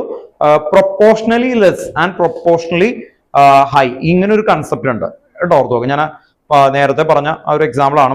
ഇല്ലാത്ത ക്ലാസ്സിലാണെങ്കിൽ നമ്മൾ ഓൾറെഡി ഒരു ഫുഡ് കഴിക്കുന്നു, ഒരു ഡിഷ് കഴിക്കുകയാണ്. ആക്ച്വലി ഞാനപ്പോൾ അതിൽ പറയുന്നത് സോൾട്ട് ഹൈ ആണെന്ന് പറഞ്ഞു. അതിന്റെ മീനിങ് എന്താ? ഇപ്പൊ ഒരു ചിക്കൻ കറി ആണ് എന്ന് കരുതാം. അതിൽ സോൾട്ട് ഹൈ എന്ന് പറഞ്ഞാൽ ചിക്കനേക്കാളും കൂടുതൽ സോൾട്ട് ഇട്ടുണ്ടാവോ? ഇല്ല അല്ലെ. പക്ഷെ എന്തായിരിക്കും അതിന്റെ പ്രൊപ്പോർഷൻ? അല്ലെ, പ്രൊപ്പോർഷൻ ഉണ്ടാവും, കുറച്ച് കൂടിയുണ്ടാവും അല്ലെ. ഓർത്ത് നോക്കും. പ്രൊപ്പോർഷൻ 1 സ്പൂണിന് പകരം 2 സ്പൂൺ ഇട്ടാൽ എന്തായിരിക്കും? നമ്മൾ പറയും കൂടുതലാന്ന് പറയും. അപ്പൊ പ്രൊപ്പോർഷണലി ഹൈ എന്നാണ് ഉദ്ദേശിക്കുന്നത്. അല്ലാതെ ഞാൻ സോൾട്ട് ഹൈ എന്ന് പറഞ്ഞു കഴിഞ്ഞാൽ അതിന്റെ മീനിങ് അതല്ല അല്ലെ. ഓർത്ത് നോക്കാം. അപ്പൊ പ്രൊപ്പോർഷണലി ലെസ്. ഇപ്പൊ ഞാൻ പറയാണ് ഫുഡ് കഴിച്ചിട്ട് ഞാൻ പറയാണ് ഉപ്പ് കുറവാണ്. ഉപ്പ് കുറവാണെന്ന് പറഞ്ഞാൽ എന്താ? പ്രൊപ്പോർഷണലി കുറവാണ്. ഉപ്പ് കുറവാണെന്ന് പറയുമ്പോൾ തന്നെ അയാള് അല്ലെ ഒരു ടിന്ന് മുഴുവൻ ഇട്ട് കഴിഞ്ഞ് കഴിഞ്ഞാൽ ശരിയാവും? ഇല്ല. അപ്പൊ പ്രൊപ്പോർഷണലി ഈക്വൽ ആവണം. അപ്പോ ഇവിടുത്തെ പ്രൊപ്പോർഷൻ ആർക്കാ കുറവ്? ബി. അപ്പൊ കുറഞ്ഞ ആള് ലിമിറ്റിംഗ് റിയേജന്റ്. ഇനി നിങ്ങളുടെ അടുത്തായിരിക്കും കേട്ടോ ചോദിക്കുന്നത്. അടുത്ത ക്വസ്റ്റ്യൻ മുതൽ നിങ്ങൾ പറയണം 2 mole of A plus 3 mole of B. Second question എളുപ്പമാണ് കേട്ടോ, പക്ഷെ നിങ്ങൾ കറക്റ്റ് ആയിട്ട് പറയാൻ നോക്കുക. 2 mole of A plus 3 mole of B. ഇതിലേതാണ് ലിമിറ്റിംഗ് റിയേജന്റ്? 2 മോൾ എ കേട്ടോ. അപ്പൊ താഴെ നോക്കുക ലിമിറ്റിംഗ് റിയേജന്റ് എ. എളുപ്പമല്ലേ? പെട്ടെന്ന് കാണുമ്പോ അല്ലെ. ചിലത് മാത്രം ബുദ്ധിമുട്ടുള്ളൂ, ഈ ടൈപ്പ് വേറെ വരും. Third question, 100 atom of A plus 100 atom of B. 100 molecule of B. അപ്പൊ ഇവിടെ ലിമിറ്റിംഗ് റിയേജന്റ് ഉണ്ടോ? ഇല്ല കേട്ടോ. ഓർത്ത് നോക്കുക. നോ ലിമിറ്റിംഗ് റിയേജന്റ് കേട്ടോ. ഈക്വൽ ആണ്. No limiting reagent. No limiting reagent. No limiting reagent. No limiting reagent. അടുത്ത 5 mole of A plus 2.5 mole of B. ആരായിരിക്കും? ബി കേട്ടോ. ഓർത്ത് നോക്കുക. Next 5 mole of A plus 2.5 mole of B. അടുത്ത 5 mole of A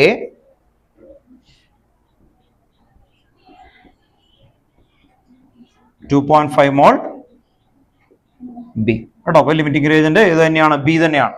limiting reagent B. പിന്നെ നേരെ തിരിച്ചു തന്നിട്ടുണ്ട് അടുത്ത് 2.5 mole of A plus 5 mole of B. അപ്പൊ ആരായിരിക്കും? എ കേട്ടോ. ഓർത്ത് നോക്കുക. എ ആണ് ലിമിറ്റിംഗ് റിയേജന്റ്. ബുദ്ധിമുട്ടൊന്നുമില്ല കേട്ടോ. ഓർത്ത് നോക്കാം. പക്ഷെ ഇനി ഈ ക്വസ്റ്റൻ ആദ്യമായിട്ട് കാണുകയാണെങ്കിൽ ചിലപ്പോൾ തിരിച്ചൊക്കെ എഴുതി വെക്കാം കേട്ടോ. അങ്ങനെ തെറ്റിക്കരുത്. അപ്പോ പ്രൊപ്പോർഷണലി ലെസ് ആയിട്ടുള്ള ആളെയാണ് നമ്മൾ ലിമിറ്റിംഗ് റിയേജന്റ് ആയിട്ട് മെൻഷൻ ചെയ്തു വരുന്നത്. അപ്പൊ അത് കറക്റ്റ് ആയിട്ട് ഒന്ന് ഓർത്ത് വെച്ചാൽ മതി കേട്ടോ. ഓക്കെ.